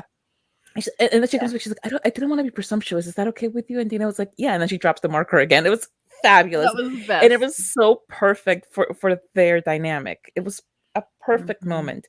And I, for one, I did love the interview videotapes with the age regression and I everything, did even though it was too. clunky as hell. But I loved seeing that because not only, as a viewer, you're aware of the history of these characters, but you're seeing them also now from like this hilarious perspective of what they may have been like if you had seen them when they first showed up in Like, this store. the moment of Mateo saying like there's like this weird guy out there, like, because if you remember from the first episode that he and Jonah are hired the same day, and so you know Yep. that that's Mhm. who. No, I loved those interviews. I just the CG stuff was creepy. I just Yeah, but didn't like that's that. why I don't really care one way or another whether I was clunky or not, because the effect is Yeah. really what matters to me. And what matters to me is seeing these young people coming in and then seeing the versions that they are now and how far they've come, and they're all sharing this together. They're sitting around as they sometimes do at the TV center, sharing this experience, and it's the last time that they're going to be together as far as they know in the near future. um and it just, it really helps it's like a reassuring hand on your shoulder that they started off somewhere separate. They weren't all hired at the same time. They weren't this unit at the same time, and that there is an ending to this, and you don't know what's going to happen, even though they do tell you shortly thereafter. um, but they've changed, they've grown, you've come to love them so much more. And that was beautiful. And then of course, you see Amy and Jonah tucking their little kids in Mhm. together, and you see the starry sky with the little stickers on the ceiling, which is, oh my god. And then the little cookout with everybody. For some reason, Carol's there, but whatever. With everybody With the just exception of there, her. right? It's like, I don't know why she's there, but whatever. The rest of the Stupid people I Carol. care about are there. And it's clearly, it's like what, like maybe 2 years later or something like that, and they're still having get-togethers and being this little family, and it's so reassuring. It's so reassuring. It would have been, I think, more heartbreaking if it had just been like they just all walk out of the store and somebody turns back, and it's like, goodbye store, and turns off the lights like so many shows do. Mhm. This was, I think, much more reassuring and fulfilling, and it's the kind of thing that, particularly in this time when there's so much uncertainty and so much awfulness going on, to be able to cling to something like that and say, at least these people are going to be okay. Yeah. Yeah, I agree completely. And yeah, this is a Carol hate podcast. That is true. It fully is. Totally, totally. Yeah, Bailey was saying, and we've all watched Supernatural, so we all know Supernatural. That Bailey said, I think that was the mistake with Supernatural. They tried to tie it up too much instead of giving a to be continued with each storyline. The Superstore way can be much more satisfying. I agree. I think that that was one of my issues with the. I mean, you can go back and listen to our Supernatural episode where we talk about the finale to get all of those. But that's one of my issues among about a cajillion issues with that finale. But that's very true. I mean, especially when you have a show like that and you have such a passionate fan base, and you end it like that, where there's no like hope of like movies, which has been talked about forever or anything like that. It kind of, I don't know, it leaves you with a bad taste in your mouth. And I know there are people that do like that finale, but the majority of people don't. But So yeah, even the Superstore thing could have been too overdone. Like, that's I'm true. trying to think. It's been a long time since I've seen it, but I think I remember feeling like the Parks and Rec flash forward was a little cheesy. Oh, I Yeah. love that I one. don't That's one of my remember. all-time favorite endings. I'm not saying it was bad, but like against it was a flash forward, right? Yes, it In was. years. Mhm. Yeah. But it seemed a little I feel like they went too Too deep much? into it. Yeah, it was too involved, and there was also that rift between two of the, I'm not gonna say who, but between two of the characters who had a very strong relationship throughout the show. But that wasn't And in the finale, though. That wasn't the oh, that wasn't. Oh, that was, series yeah. finale. That was in the Okay, beginning of the season. JK, Yeah. JK. But I feel like that tainted part of the finale for me, is because you have that in the back of your mind, that there was like that rift, and it's like, oh, okay, well, cool, these other things are happening, but at some point, like, this also happened. But yeah, so it got way too involved, whereas this, we got like, what, 30 seconds of it, Enough to and it let was the us perfect imagine. amount. Yes. They didn't flush out everybody's future story. We don't know if Jonah won his election. Right. We don't. It gives us enough That's to true. work with, and that's a great thing for people who write fan fiction. Yes. Yes, but at the same time, unlike the supernatural finale, any fan fiction that ensues is not fix it. It doesn't have to be a fix it. It's an Right. addition. It's like, they built you a platform and you can build a house on it. It's not like they left you a steaming wreck and you have to like clear it and plow it first. A steaming pile of Schmidt. Yes. That was awesome. Awesome. I'm gonna have to steal that. Yeah, and from now Please do. on, Go for yeah, it. everybody steal that. From now on, if you're saying that, you have to say a steaming pile of Schmidt instead of. Yeah. I mean, you know what I think it is I think it's the 6 Feet Under effect. Honestly, I don't know if either one of you watched 6 Feet Under, but 6 Feet Under has an ending that most people think it is the absolute perfect series finale. And that one does a lot of flash forwards. I'm not going to tell you what the flash forwards are for, since both of you haven't seen it. But I honestly think that Parks and Rec and Superstore, even though these are not like dark dramedies like that one, like dark comedies, really, I think it was 6 Feet Under. They're not like that, but I think they kind of hijacked that idea. I think that idea became so popular because it was done so well. And so I think other shows kind of modeled themselves off of that because they figured this is what people like to If see. it works. It does work if you do it well. I mean, I think the Parks and Rec finale is perfect. Parks and Rec, of Parks and Rec and The Office and The Good Place, Parks and Rec is my favorite one. And I just thought it was great, but I understand what you're saying. I mean, they probably didn't have to show every character's life and what they went through in that final episode. I understand that.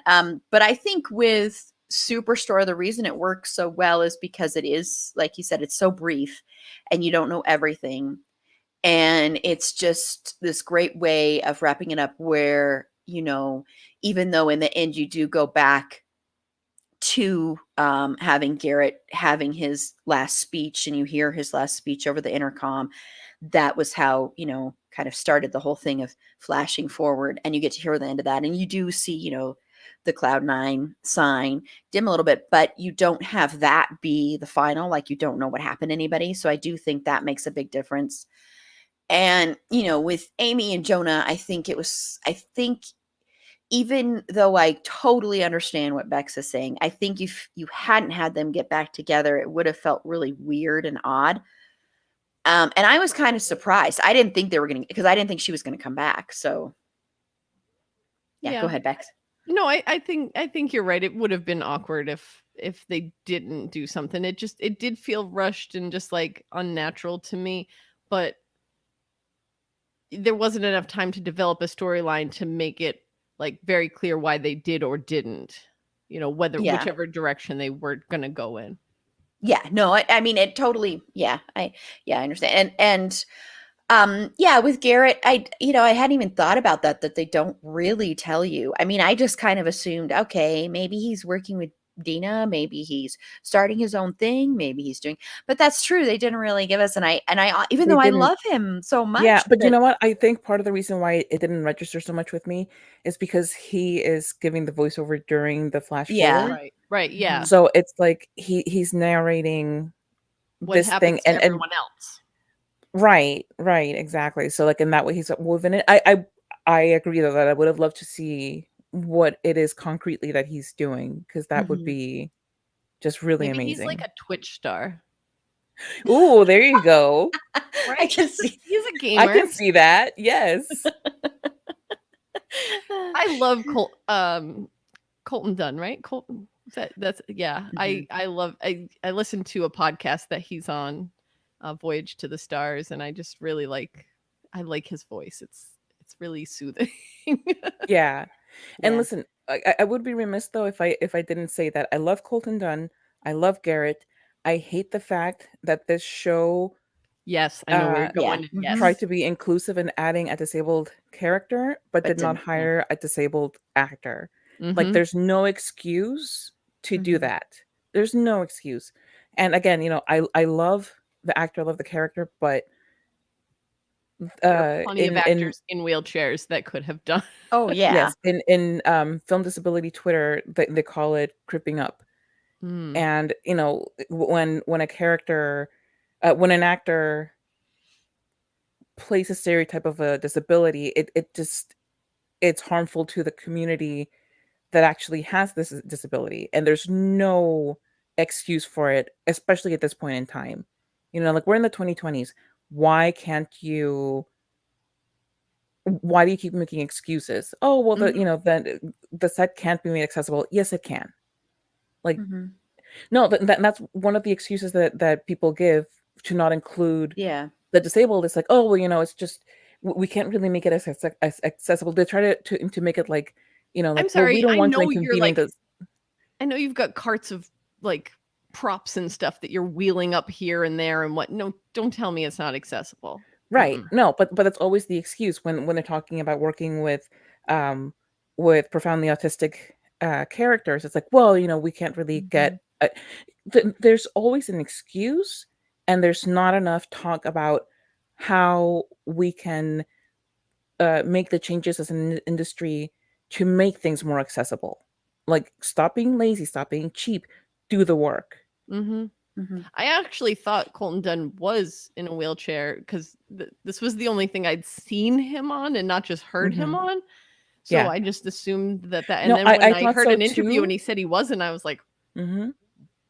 Yeah, no, and, why? and I have a friend who his favorite character was Garrett, in part because he's disabled and Garrett is a wheelchair user, and then it broke his heart to see that Colton Dunn isn't.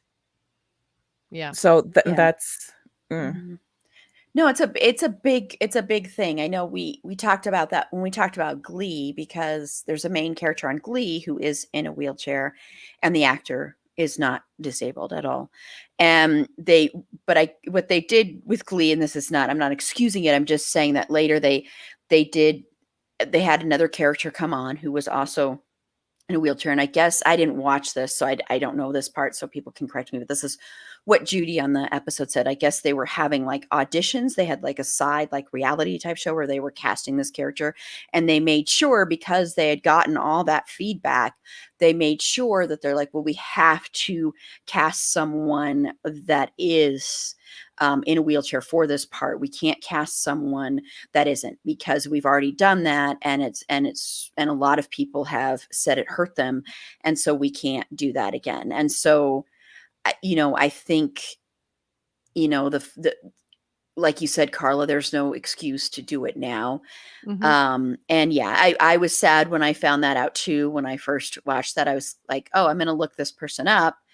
And then I discovered that, because I think a lot of people forget about that when they're talking about having people, because we talk about how important it is to have trans actors play trans characters, and we talk about that, but we don't always talk about how important it is to have autistic actors play autistic characters and that kind of stuff. It kind of gets lost in the shuffle, I think. yeah, Sometimes it's but getting a I little bit think better, but I think, well, no, yeah, but I think just in general, in life in general, um, disability is not addressed as well as it should be.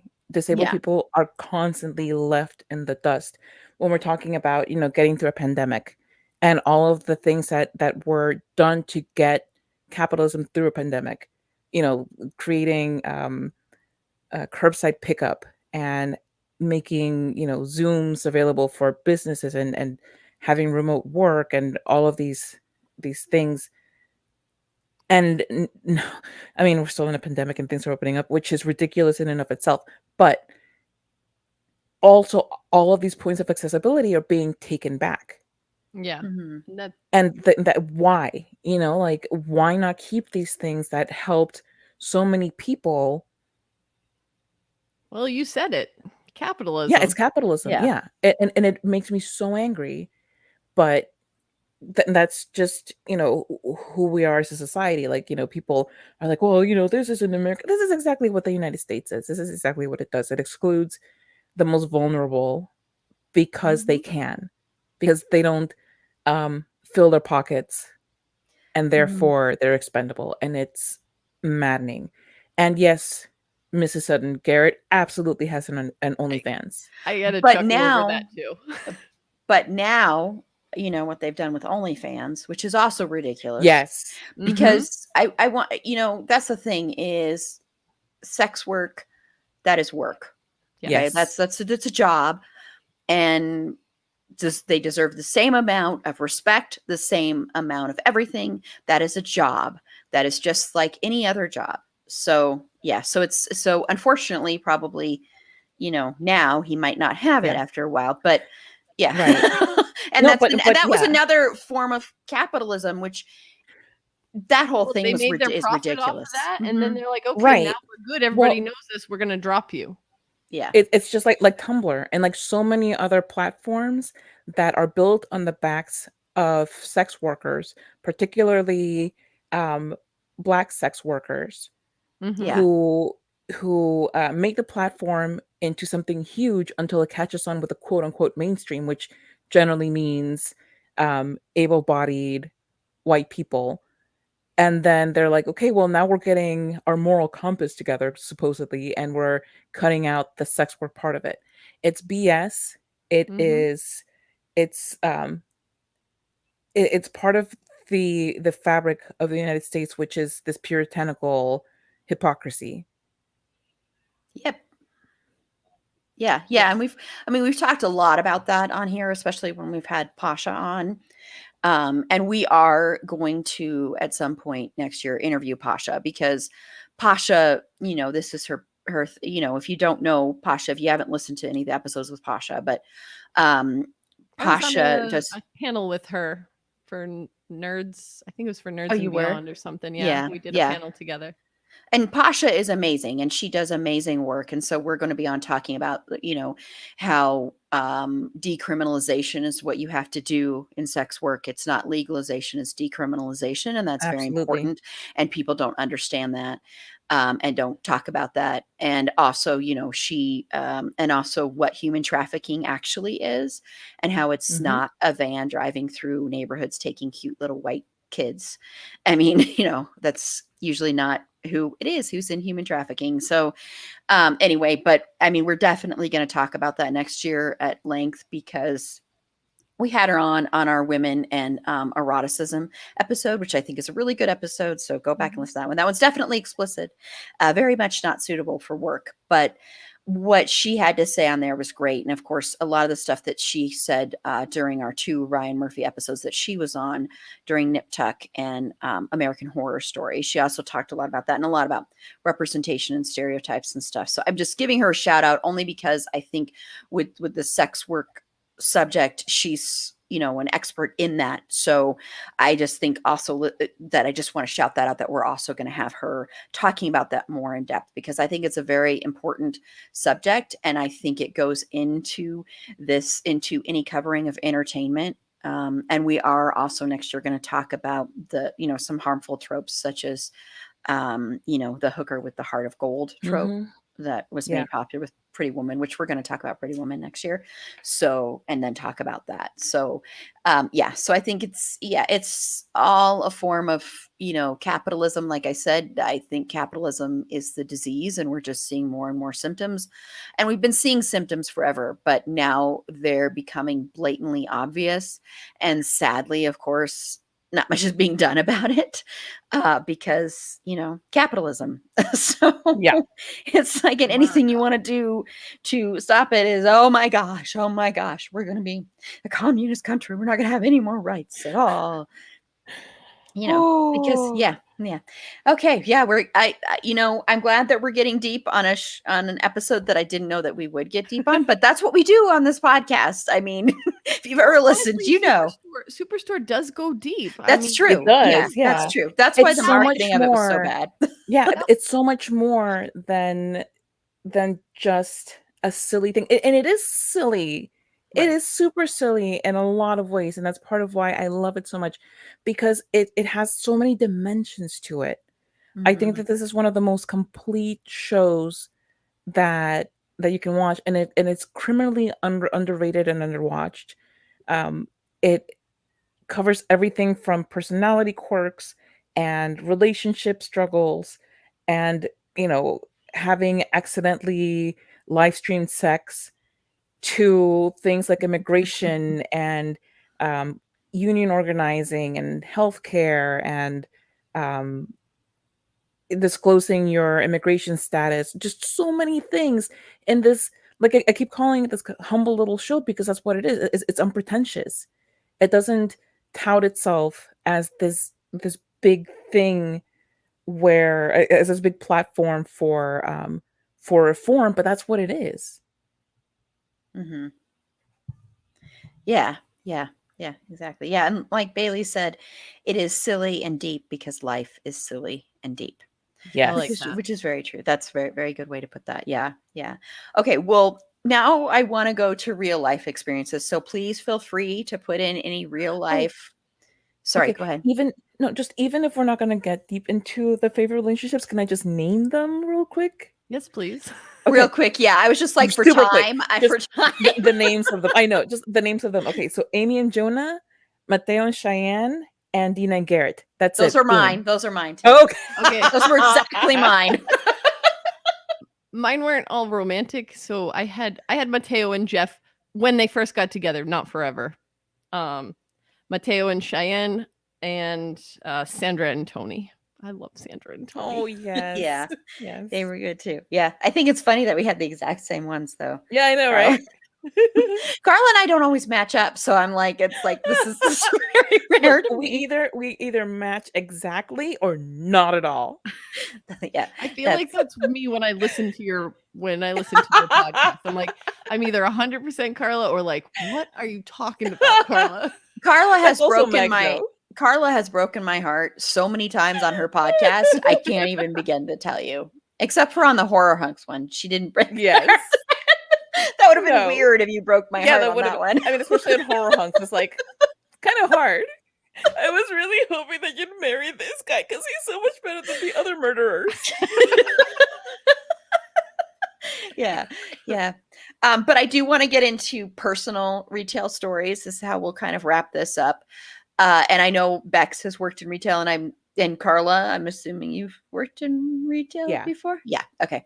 And then also, like I said, if you have any personal stories you want to give a shout out to or share, not give a shout out to, sorry. If you want to share, go ahead and put them in the comments and then we'll talk about them. So, Bex, if you want to tell any personal stories or your feelings about working in retail. Sure. So I worked for a big retail bookseller for 18 years. I was furloughed last March with the pandemic. And when they reopened, I did have seniority because I've been there that long. But they opened up what was too soon for me. I wasn't ready. I didn't think the world was ready. We didn't know what we were doing. And I worked in the cafe section at that point. So I chose not to go back. And they said, that's fine, but you're going to be put to the bottom of the list now. And they never made it back to the bottom of the list. So in September of last year, after 18 years working for them, I no longer work for them. I was 2 years shy of my lifetime discount. But you know what? I never wanted to make it to that lifetime discount. I'd been trying to get out for years. I've taught high school and college since 2005. I think 2005 is when I started. I taught either high school or college, but I always continued to work in retail as well. And I worked in the cafe. I worked in receiving. I worked at the e-reader booth. I'm sure you all know exactly where I'm talking about, but we'll just um, I was a head cashier. I was in charge of the bargain section. I worked at 4 different stores in 3 different states over the course of this time. And a few times I had to go down because of school and stuff. I had to go down to below 20 hours a week. And every time I did that, they made me start over. So I never earned the like 4 weeks of vacation that I should have as someone working there for 18 years. They made me start over every time. And so I was never at more than, I got 2 hours again or 2 weeks rather each time. But, it's 2 weeks based on the number of hours you work, which I worked 3 days a week. So, I got 6 days in a year off. I made some of the best friends working in that job. I continued to do that job because as an educator, I didn't always have social interactions with peers, and this was a great way to do that. They call me grandma there, and I wasn't, well, I was almost the oldest, I think, but the last part when I worked in the cafe, there were only like 8 of us, and I was the 3rd oldest. But those people came to my house for a Christmas party. I invited them over because I live like a 5-minute walk from the last store I worked in, and I would invite them over for like dinner. I was like, "Oh, I have today off. You want to go on a break? Come over to my house. I'm making pancakes. Anybody who comes over can have pancakes." Like, these people become a big part of your life, and I went on a little pouting spree after they didn't hire me back. Now, again, this is the best move that ever happened to me. I've done so much more with teaching since I left there, but I didn't go into the store for a long time afterward, and I still to this day have not purchased anything from them. I refuse to. The only reason, because I don't like shopping in big box stores in general, if I can help it. I know that's a luxury I have as someone who lives in New York City, and I understand that privilege. But if I'm not getting a 40% discount on my books, I'm going to buy them at a local bookstore because I do have that option and I can help keep them in business. But I still think no matter what, whether it's a big box retail type place or something smaller, you need to have that experience because you need to know, like, how do you give someone money? Do not put the coins on top of the dollar bills. They're going to fall off when you hand them over to someone. I have a lot of pet peeves in retail. 18 years will do that to you. But yeah, I could go on forever about this, but I'll let other people talk because I have many feelings about working in retail. Well, but thank you for sharing your feelings. So seriously, because I think it's important to hear about. I mean, and yeah, and that whole family and community thing. And Carla, yeah. My experience with retail is a lot more brief because I would work in a store and then immediately hate it and then go find something more clerical somewhere else. Like I worked in and this was like a very small thing in a hospital gift shop. And that was like the most, that was one of the most fun jobs that I had because I guess it was like during a particularly healthy summer that I worked there because I didn't get like a ton of traffic. I did get to organize all the Snapple bottles, which is so the kind of thing I love doing. I loved Snapple and I loved making it nice, but it also like I really love the kind of thing where I can make things pretty and make things organized. So it really appealed to me in that sense. And as much as I say that I'm antisocial and I'm not a people person, like that's part lie because I do like greeting people with a smile and hoping that they have a nice day and um like if I can have an interaction with them that gives them any kind of comfort or happiness, like that makes me happy. So that's like a small scale thing that I enjoyed, but on the whole it wasn't for me because I don't like the way that retail workers are treated. I didn't like being treated the way that I was by the the company or by some of the not so great customers. So I worked there. I worked and at a UCD store, which is probably one of my favorite experiences. And another one that I can remember, oh gosh, what was it? It was just in the tip of my brain. But anyway, the UCD store was a lot of fun. Um, and I've mentioned this before, but I will mention it again because it's just okay. So I had this one boss who I had a kind of crush on because he was super cute. But then one day he played Pet Shop Boys all day. And I was like, what have I done to deserve this? So I've never quite gotten over that experience. It was so hard. And now every time I hear Pet Shop Boys, because Carla mentioned this on our Donnie Darko episode, and every time I hear Pet Shop Boys now, I think of you. My plan has worked. But so like that's my experience working retail. But the other experience with retail has been as, of course, a consumer. And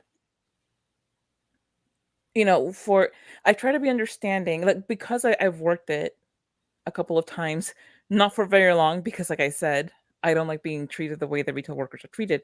But I because of that, when I approach a retail worker, I try to be kind to them. I try to be patient and understand that, you know what, they're getting paid crap to do a thankless job. Mhm. So if they aren't the best employee on the planet, you know what? I'm gonna let it go because it's not. They may be having a bad day. Their back might be hurting. They might be worried about a loved one, but they still have to be here, you know, Yeah. cleaning up cleaning up wrappers and fixing clothes that people just refuse to either take back to somebody who will sort them properly or put them exactly back where they found them, which is not that hard to do. Mhm. Being the I person who makes them coffee before they've had their coffee for the day, Yes, that was yes. that I'm was an sure it's like amazing one job. of the worst And we were facets of any kind of job. we were right across the street from a hospital, and so most of our regular customers, and we would have long lines of hospital workers, and I was like, Mhm. Yeah, and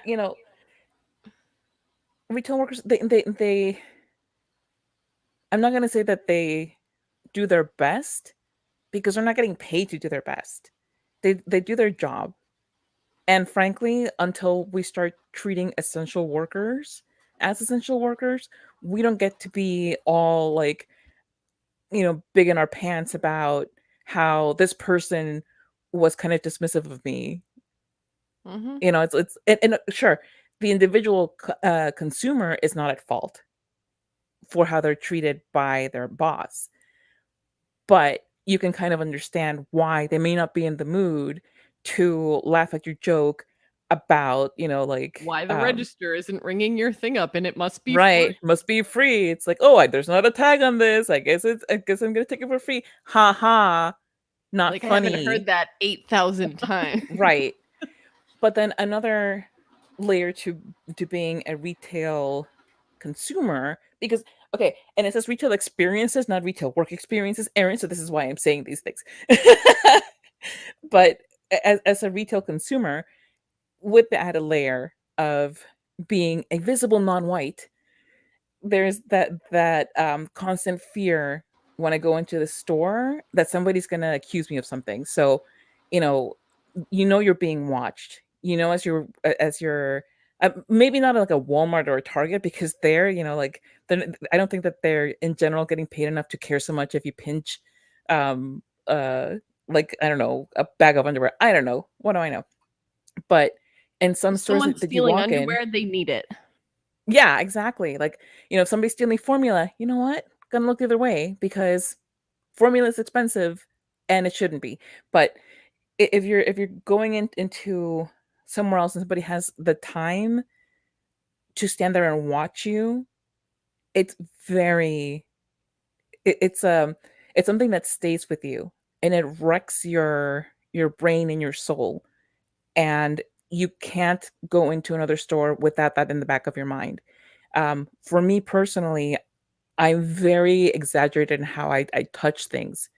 And I don't touch something unless I absolutely need to. Like, I don't approach a product unless I absolutely need to. And then I do it in the most exaggerated way of touching it away from my body, away from my bag in particular, of looking at it and then putting it back in a very showy way, like, ugh, like, I'm putting it back.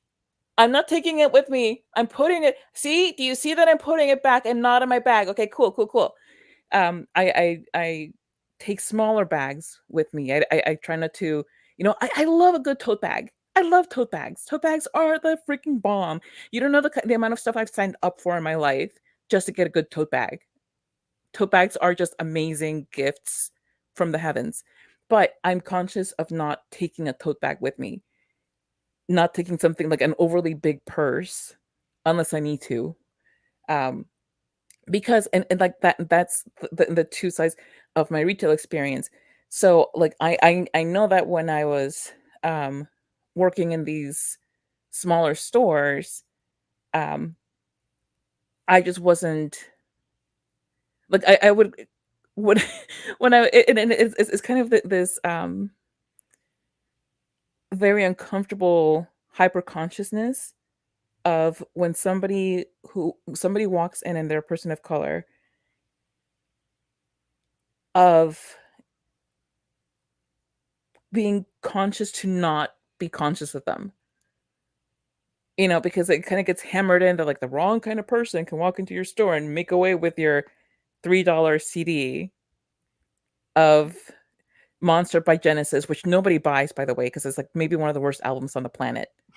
But it's like, why? Okay, so it's this whole other thing, but it's an added layer of the retail experience from the consumer side. Yeah, That well, looks like, Erin, were you going to talk about Bailey's comment about? I'm going to talk about all the comments that have come in Yeah, here. because Yeah, I think yeah, that, there's well, a it lot of ties really comments. into what Carla was saying about, like, the one where it says supposed to discourage people who look like they couldn't afford purchase anything from the store. Yeah, I It's was like, going to go Yeah, back but up when it into comes to somebody who looks like they can't purchase something, conveniently it tends to be BIPOC who get the brunt of that. yeah, that's what I was thinking. Yeah, Yeah. because what Bailey had said, yeah, I'm going to go back to some of these comments really quickly, and then I'll get to my experience working in retail. But yeah, I mean, well, one of them was, I'm just going to go to this one really quickly before I get to Bailey's, but Mrs. Sutton had said Superstore made her wish she had cooler coworkers. Yeah, I agree with that, with some other jobs I've had, not necessarily the retail job I'll talk about, but other ones. And then I'll just show this one though. Bailey had said, my only job in retail ever was the role of greeter, and I was supposed to discourage people who looked like they couldn't afford/purchase anything from entering the store. Classism and capitalism, and I'll add racism to that for sure. Yes, absolutely. Yeah. So, and then I'm going to go to a couple other comments here.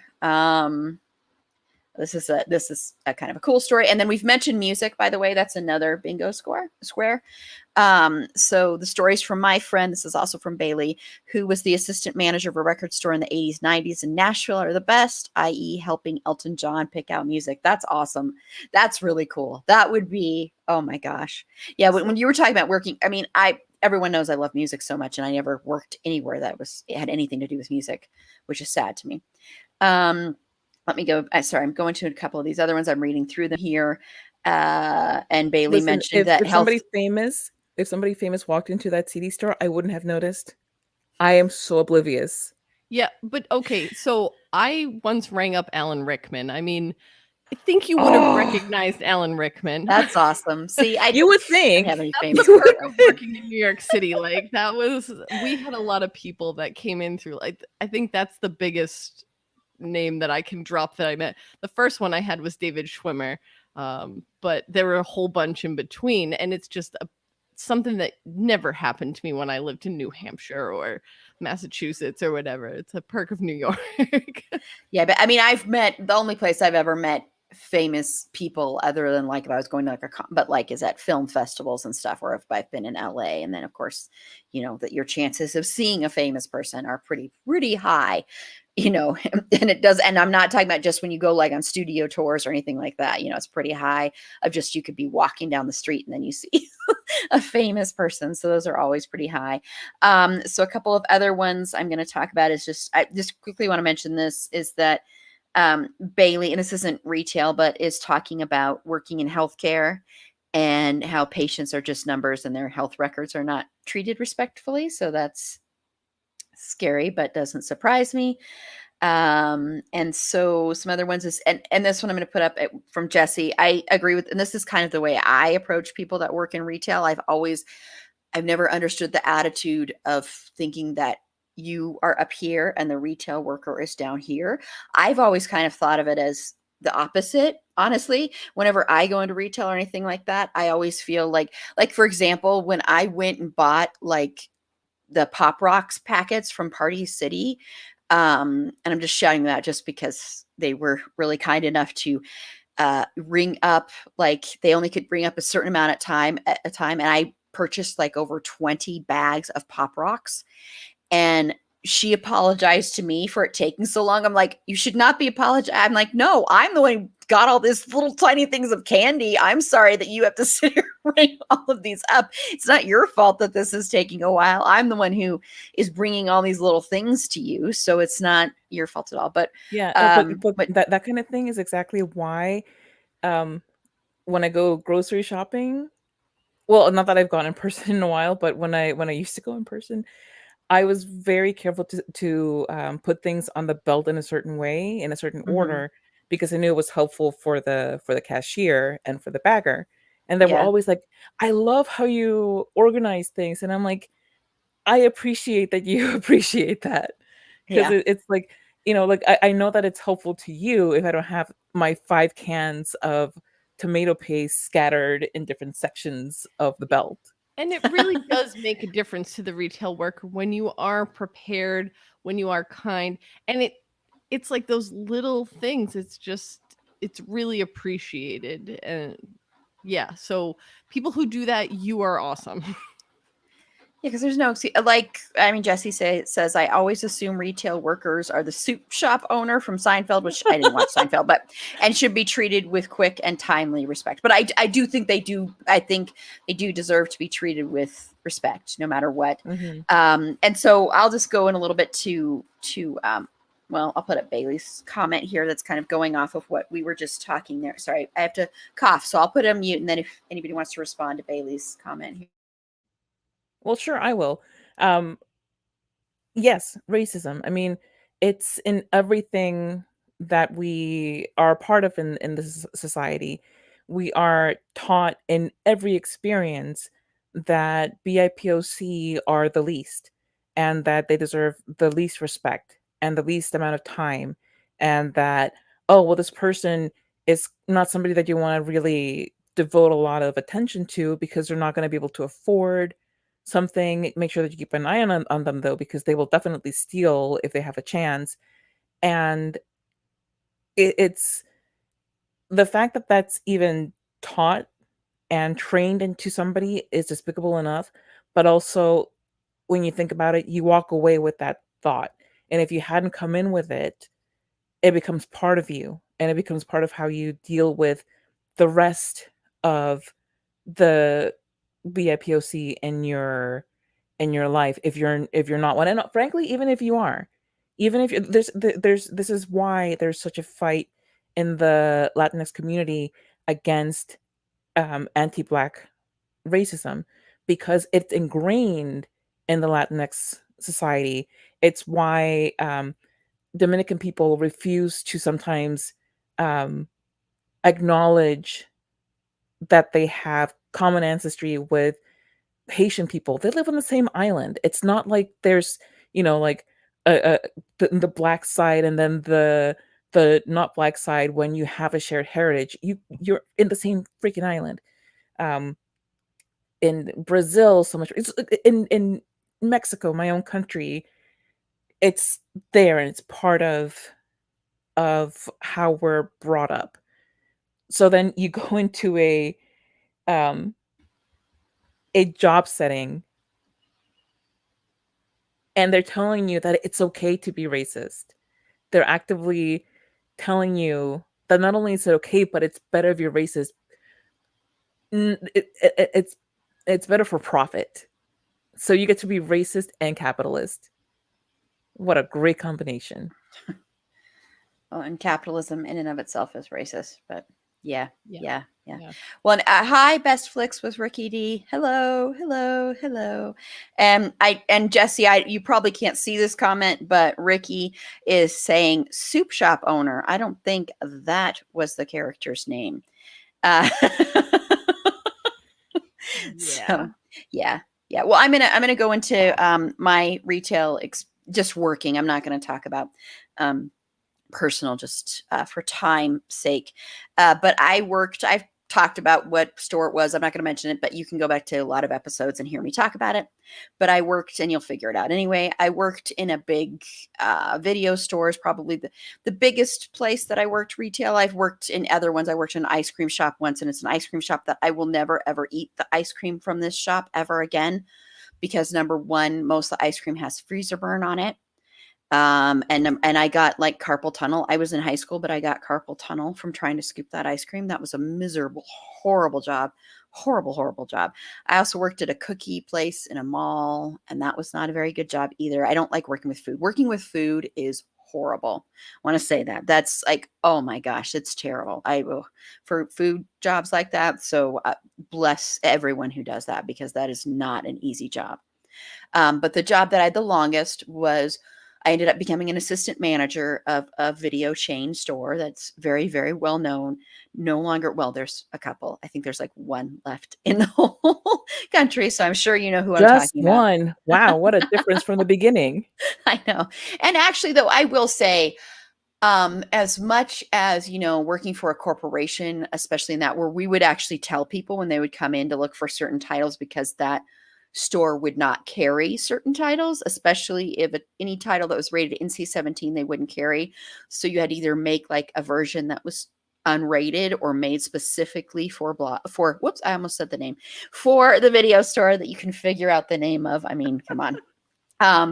So we would actually tell people there was this was in Boulder, Colorado, and there was an independent video store there that was amazing. It was like stories high, and they had like just the coolest stuff. And we would tell people to go there to get certain movies or to get a better selection.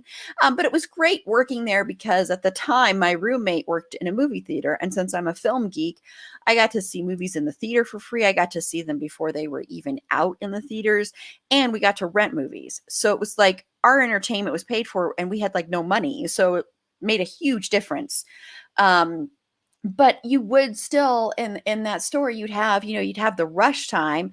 And so you'd have very angry people who didn't want to pay late fees. That was the big thing. People who didn't rewind. I know people laughed at that whole thing about be kind, rewind, that kind of thing. I know people laughed at that, but you have no idea how frustrating that is. When you get one back, you open it up and it's not rewound. And we would have machines that we'd stick them in there and rewind it. But if you've got a stack, yay high of videotapes that have been returned, and you have to rewind them all, it adds up. And if you've got line of people, especially if you've got someone going, oh my gosh, do you have a copy of the latest release, and you have it but it isn't rewound, and so I know people think that was ridiculous, but it really wasn't.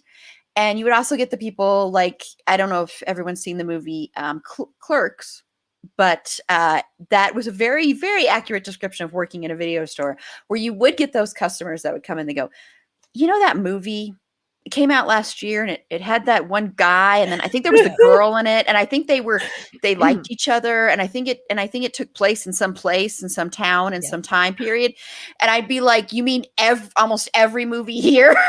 Right. So hard to this, because it's the same with books.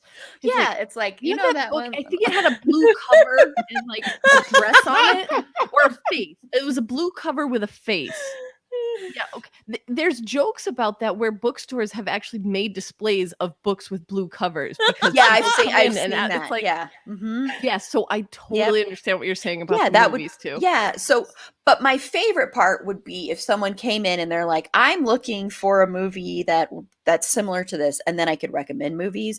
And we also got to have sections where we had like our employee picks, and that was a blast. So there were so many parts of it that even though the customers were the worst part, I will be honest, that was the worst part of working there, because you'd get people like that, or you'd get people so furious about a $3 late fee that they'd want to argue with you forever. And once I was an assistant manager, it would come in, and I was very protective of my employees.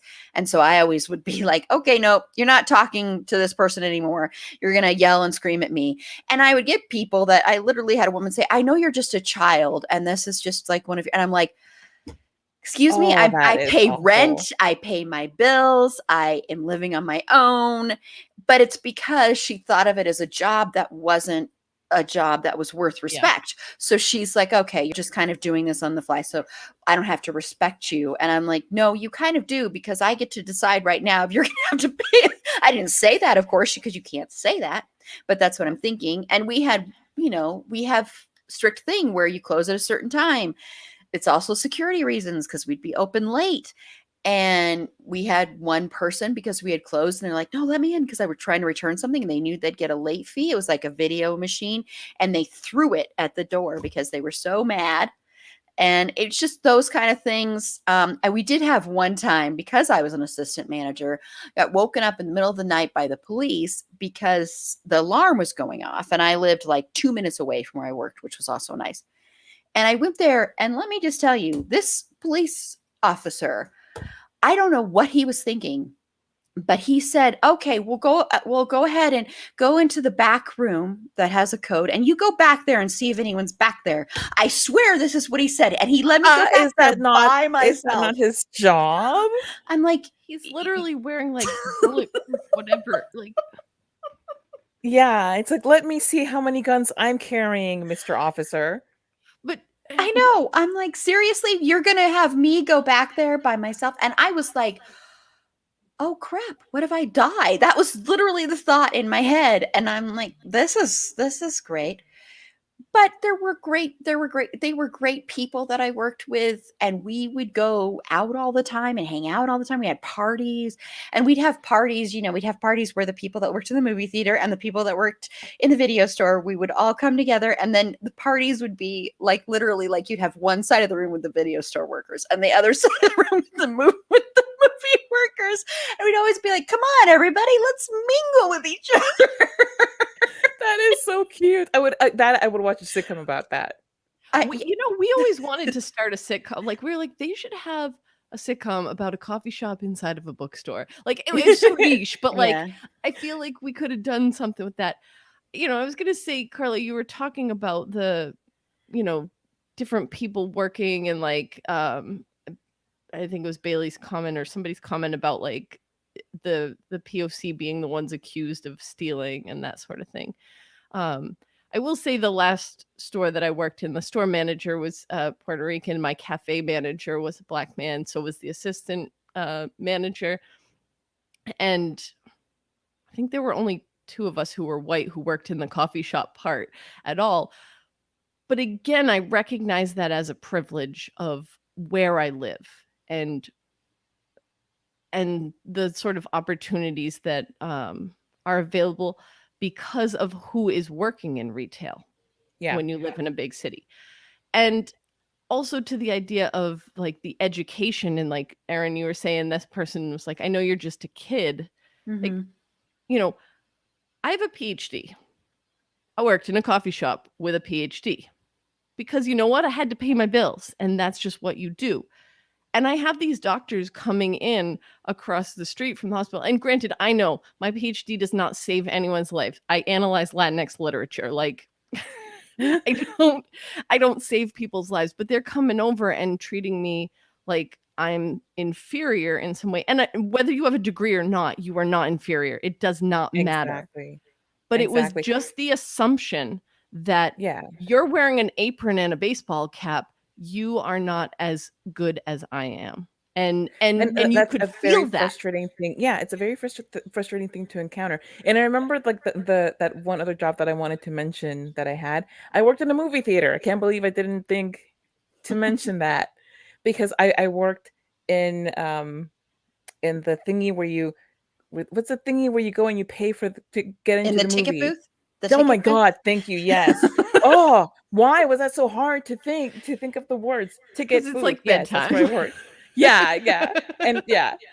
And I worked there. I worked as an usher, and then I worked in the at the concession counter.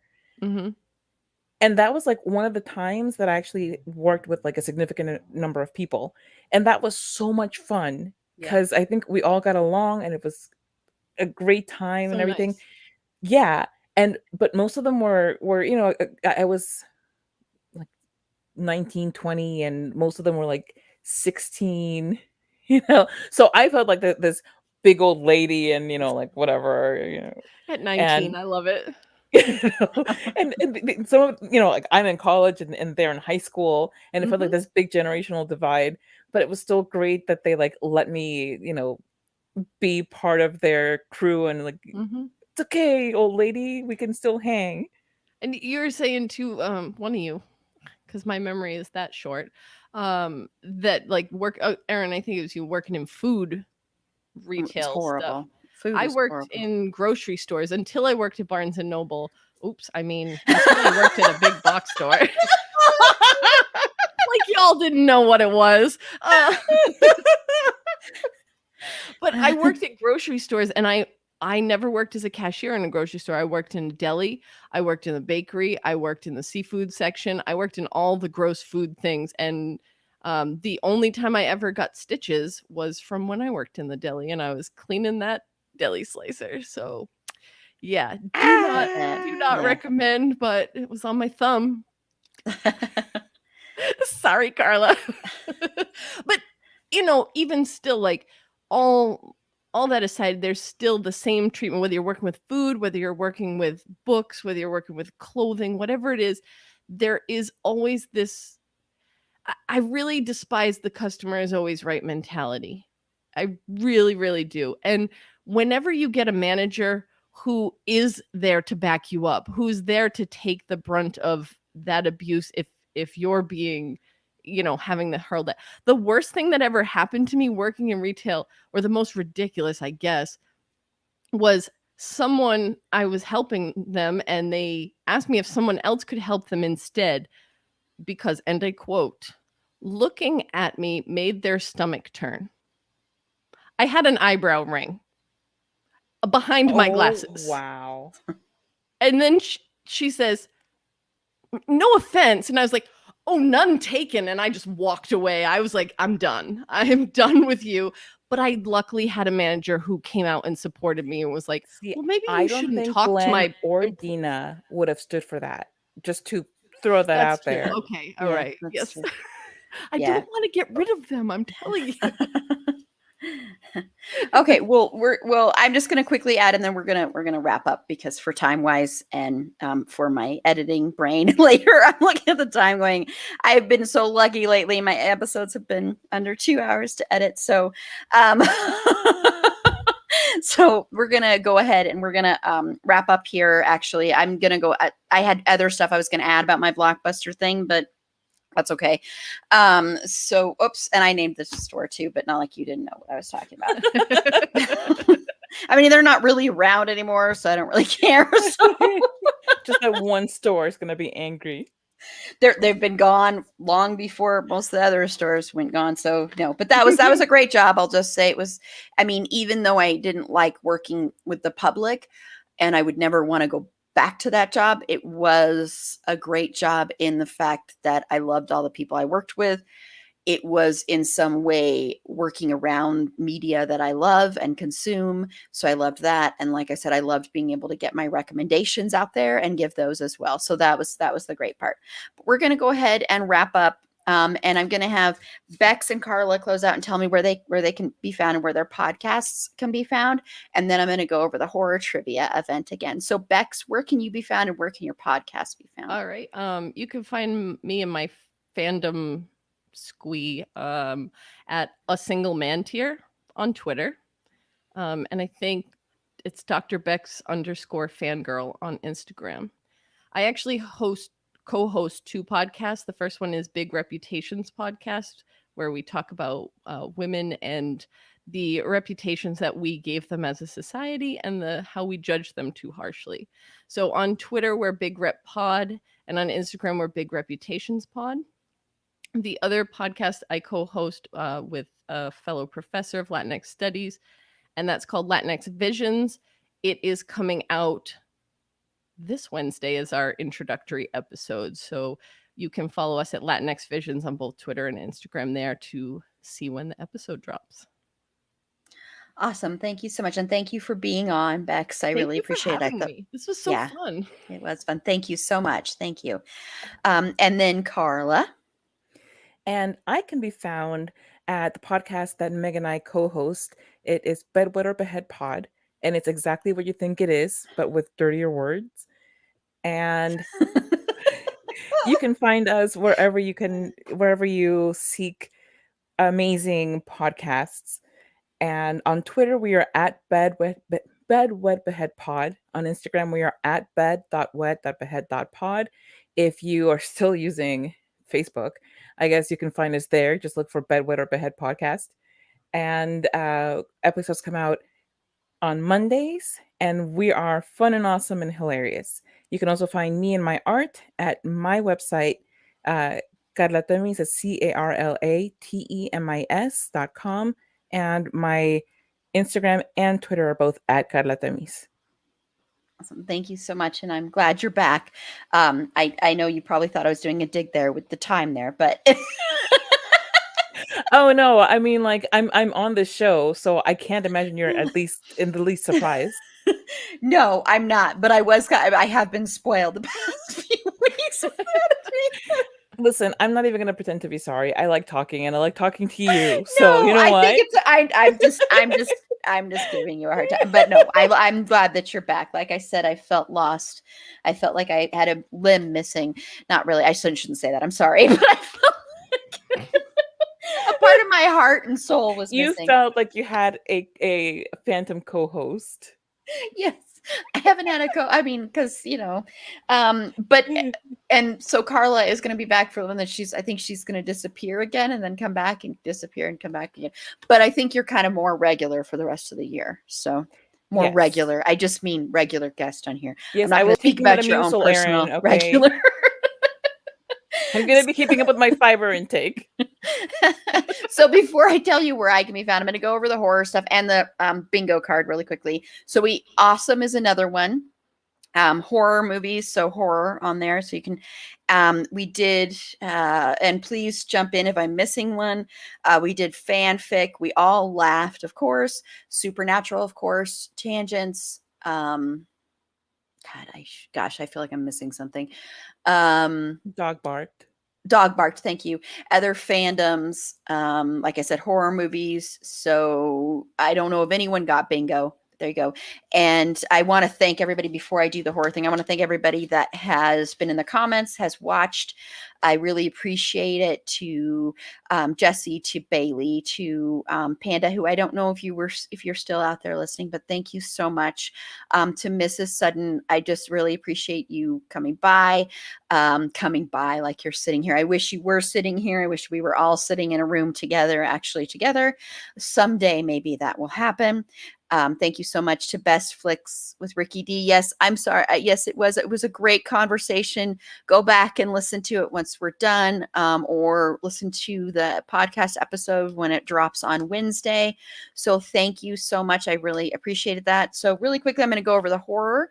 And I don't know if you're a horror person, Mrs. Sutton, but if you are, there's still time to join our horror trivia event.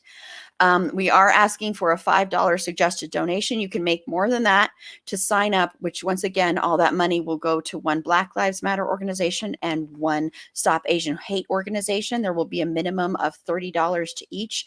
That is going to the grand prize winners, charity of choice. Of course, if it's something that is like totally, which I don't think it will be, but if it was something totally gross, I would veto it, obviously.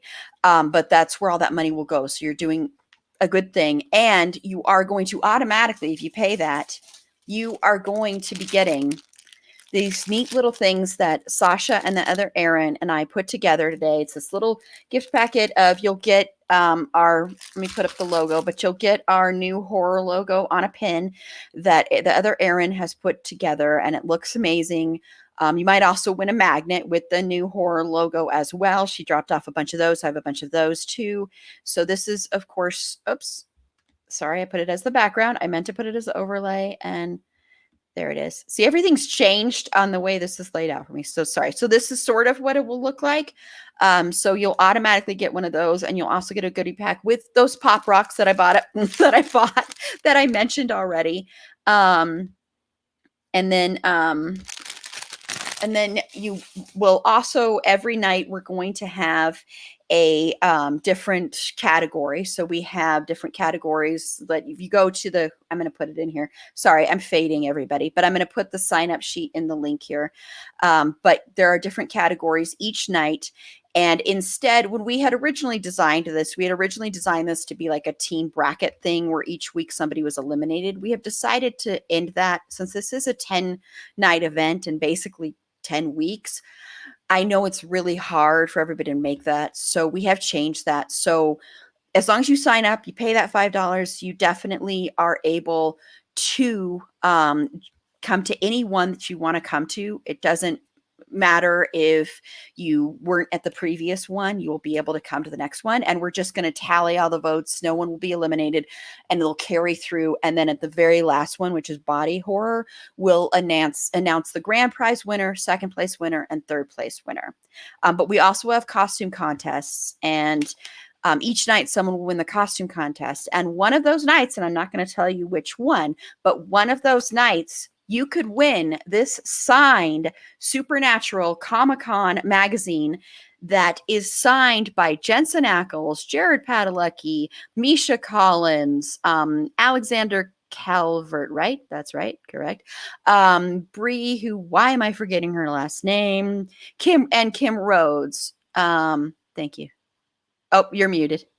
Brianna Buckmaster. Thank you. So, I mean, this is amazing. This is worth a lot of money, and you could win this just if we pick you for best dress. So so just enter for that. Even if you don't win that, we're also going to have mocktails and cocktails every night. Like I said, Bex is going to be on one of them. You're a horror person? Then join the fun. Here is the link. Thank you, Jesse. I love you too. So here is the link to sign up then.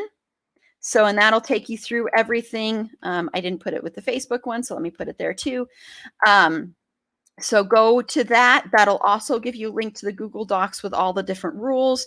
And if you sign up by, since this is live, I'm going to cut this part out, but if you sign up by tonight, you will be able to get one of those little packets that I said, because before the event begins, you'll get it no matter what, but before the event begins, you'll be able, it should arrive to your door before September 4th is when that event begins. So once again, follow that link for all the information. We have so many cool prizes. So many cool people are going to be on. You could just, since you don't have a team, you just put a team name. I've had individuals sign up, and so it's fine. You can be an individual too. You don't have to be on a team of two, but you just put your name, Bailey, and then you would put your address, all that information just for you. The other section you don't have to fill out, and that's why it's not starred. And come up with a team name, even though it's just you, just come up with a team name too. I'm not excluding you from having a team name also. So just to let you know that.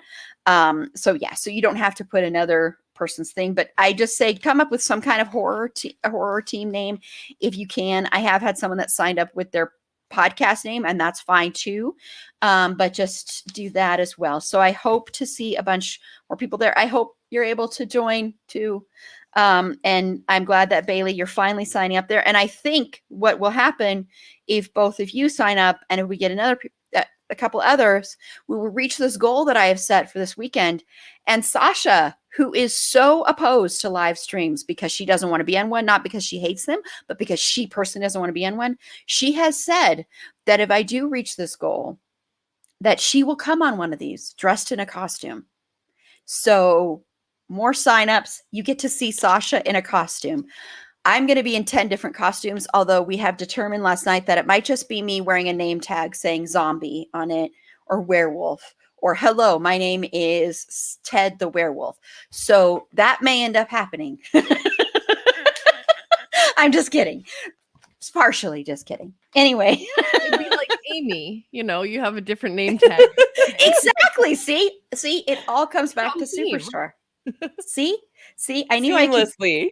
Yeah, seamlessly back to Superstore. Okay, so I'm gonna. So I haven't told you where you can find me. Sorry, I got so wrapped up in the horror trivia.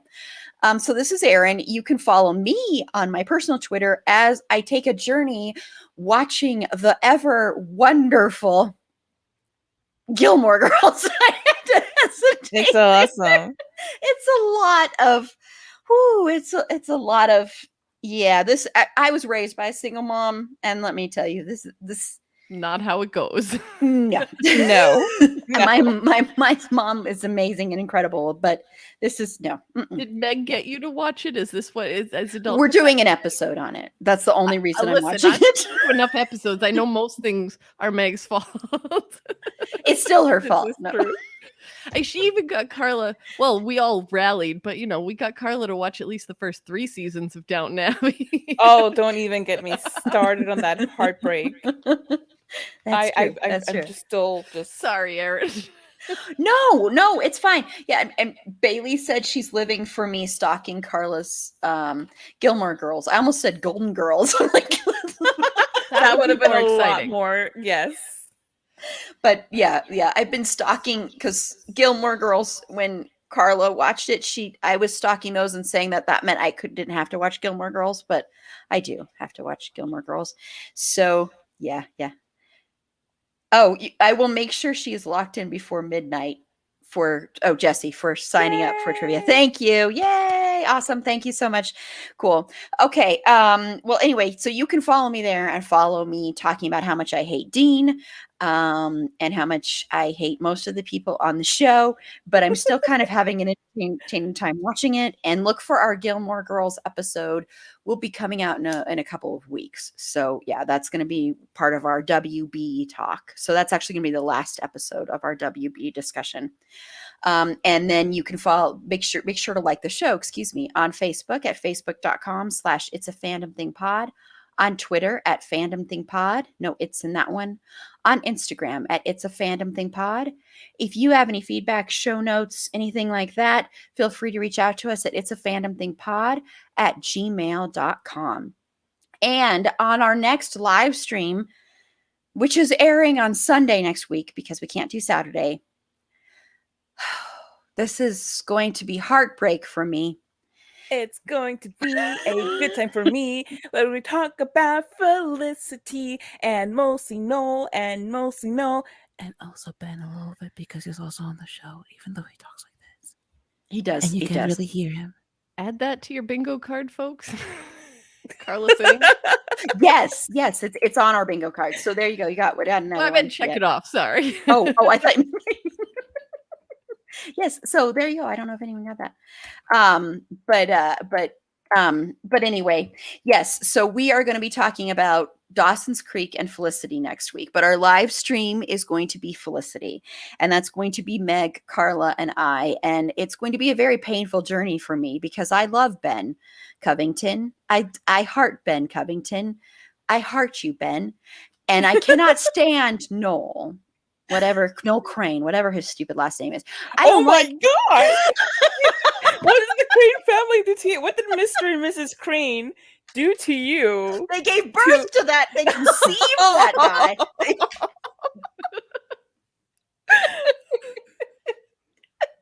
Yes, that is what they did. Sorry. The fictional Cranes are getting so much slander tonight. Wow. And they'll get even more slander Like next Sunday. I bet you hate even Fraser Crane and Niles Crane and Martin Crane just because they have the same last name. I really had no opinion on them, but now I do. So I hate looking at cranes. I hate The bird, how much- hate it. Paper The, cranes, the, forget the it. equipment, hate it. That's how much I hate cranes. That's how much I hate Noel, who is a stalker, and I know Felicity is too. I don't have. This show is all about stalkers. It's stalkers being normalized. It should be Felicity, the stalker normalization show. Yeah, that was also True Blood's theme, was stalking too. But anyway, so we are going to be talking about Felicity, and I really urge people who are Ben fans, please come and watch us on Sunday. I'm not positive of the time yet, so I know that doesn't help you very much, but go to our watch our YouTube page. We'll have it up soon. I've got to confirm things with Carla and Meg, but please come if you're a Ben fan and defend me. If you're a in the Noel fan, especially No, come if you're a Noel fan, you and don't talk have to about come. Noel. You don't have to come And if you're you a can Noel also fan. talk about, if you like both Ben and Noel, I don't know how you can live with yourself, but Oh, whoops. What happened to Carla?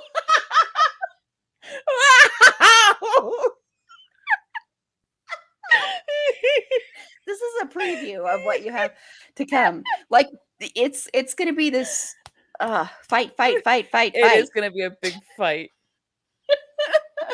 But seriously, if you love Ben, please come back me up, because I really have this feeling I'm going to have like no support.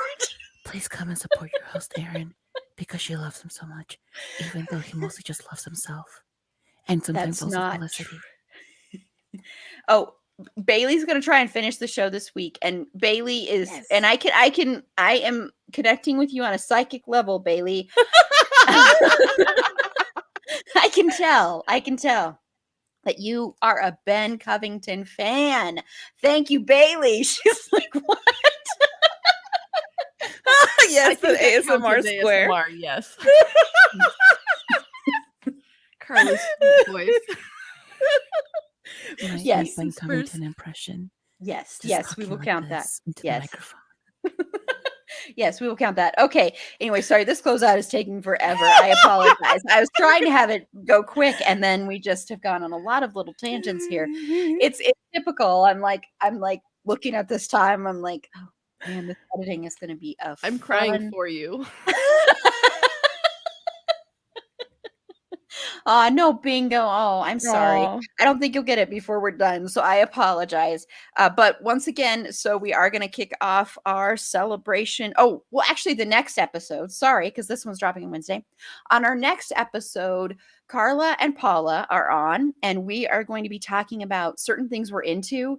We're going to be talking about music. We're going to be talking about podcasts, and we're going to be talking about mainly fanfic, but books too. And then we're going to be talking about TV and movies. Just, it's basically like our intro, but lengthened to a full episode. And we already have recorded it, and it was a fun one. And I mentioned Darren Criss only like 2 or 3 or 4,000 times. So don't worry. And Ben Covington came up a lot too. Yes. Ben Covington made an appearance. Christian Bale made an appearance. It's a lot of fun. There's a bingo square. Well, you didn't. Well, yes, we mentioned yes. So there's Christian Bale. Our next bingo square will be edited a little bit for the next episode.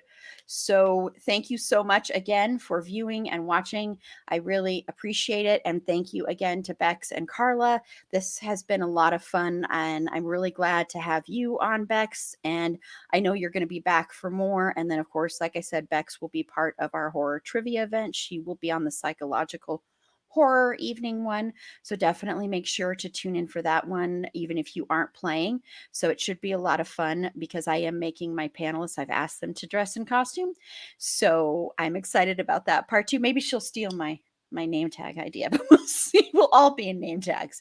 But anyway, until next time, remember, it's a fandom thing. Black Lives Matter, and stop Asian hate. And thank you again, everyone, for watching. Bye. Have a good night.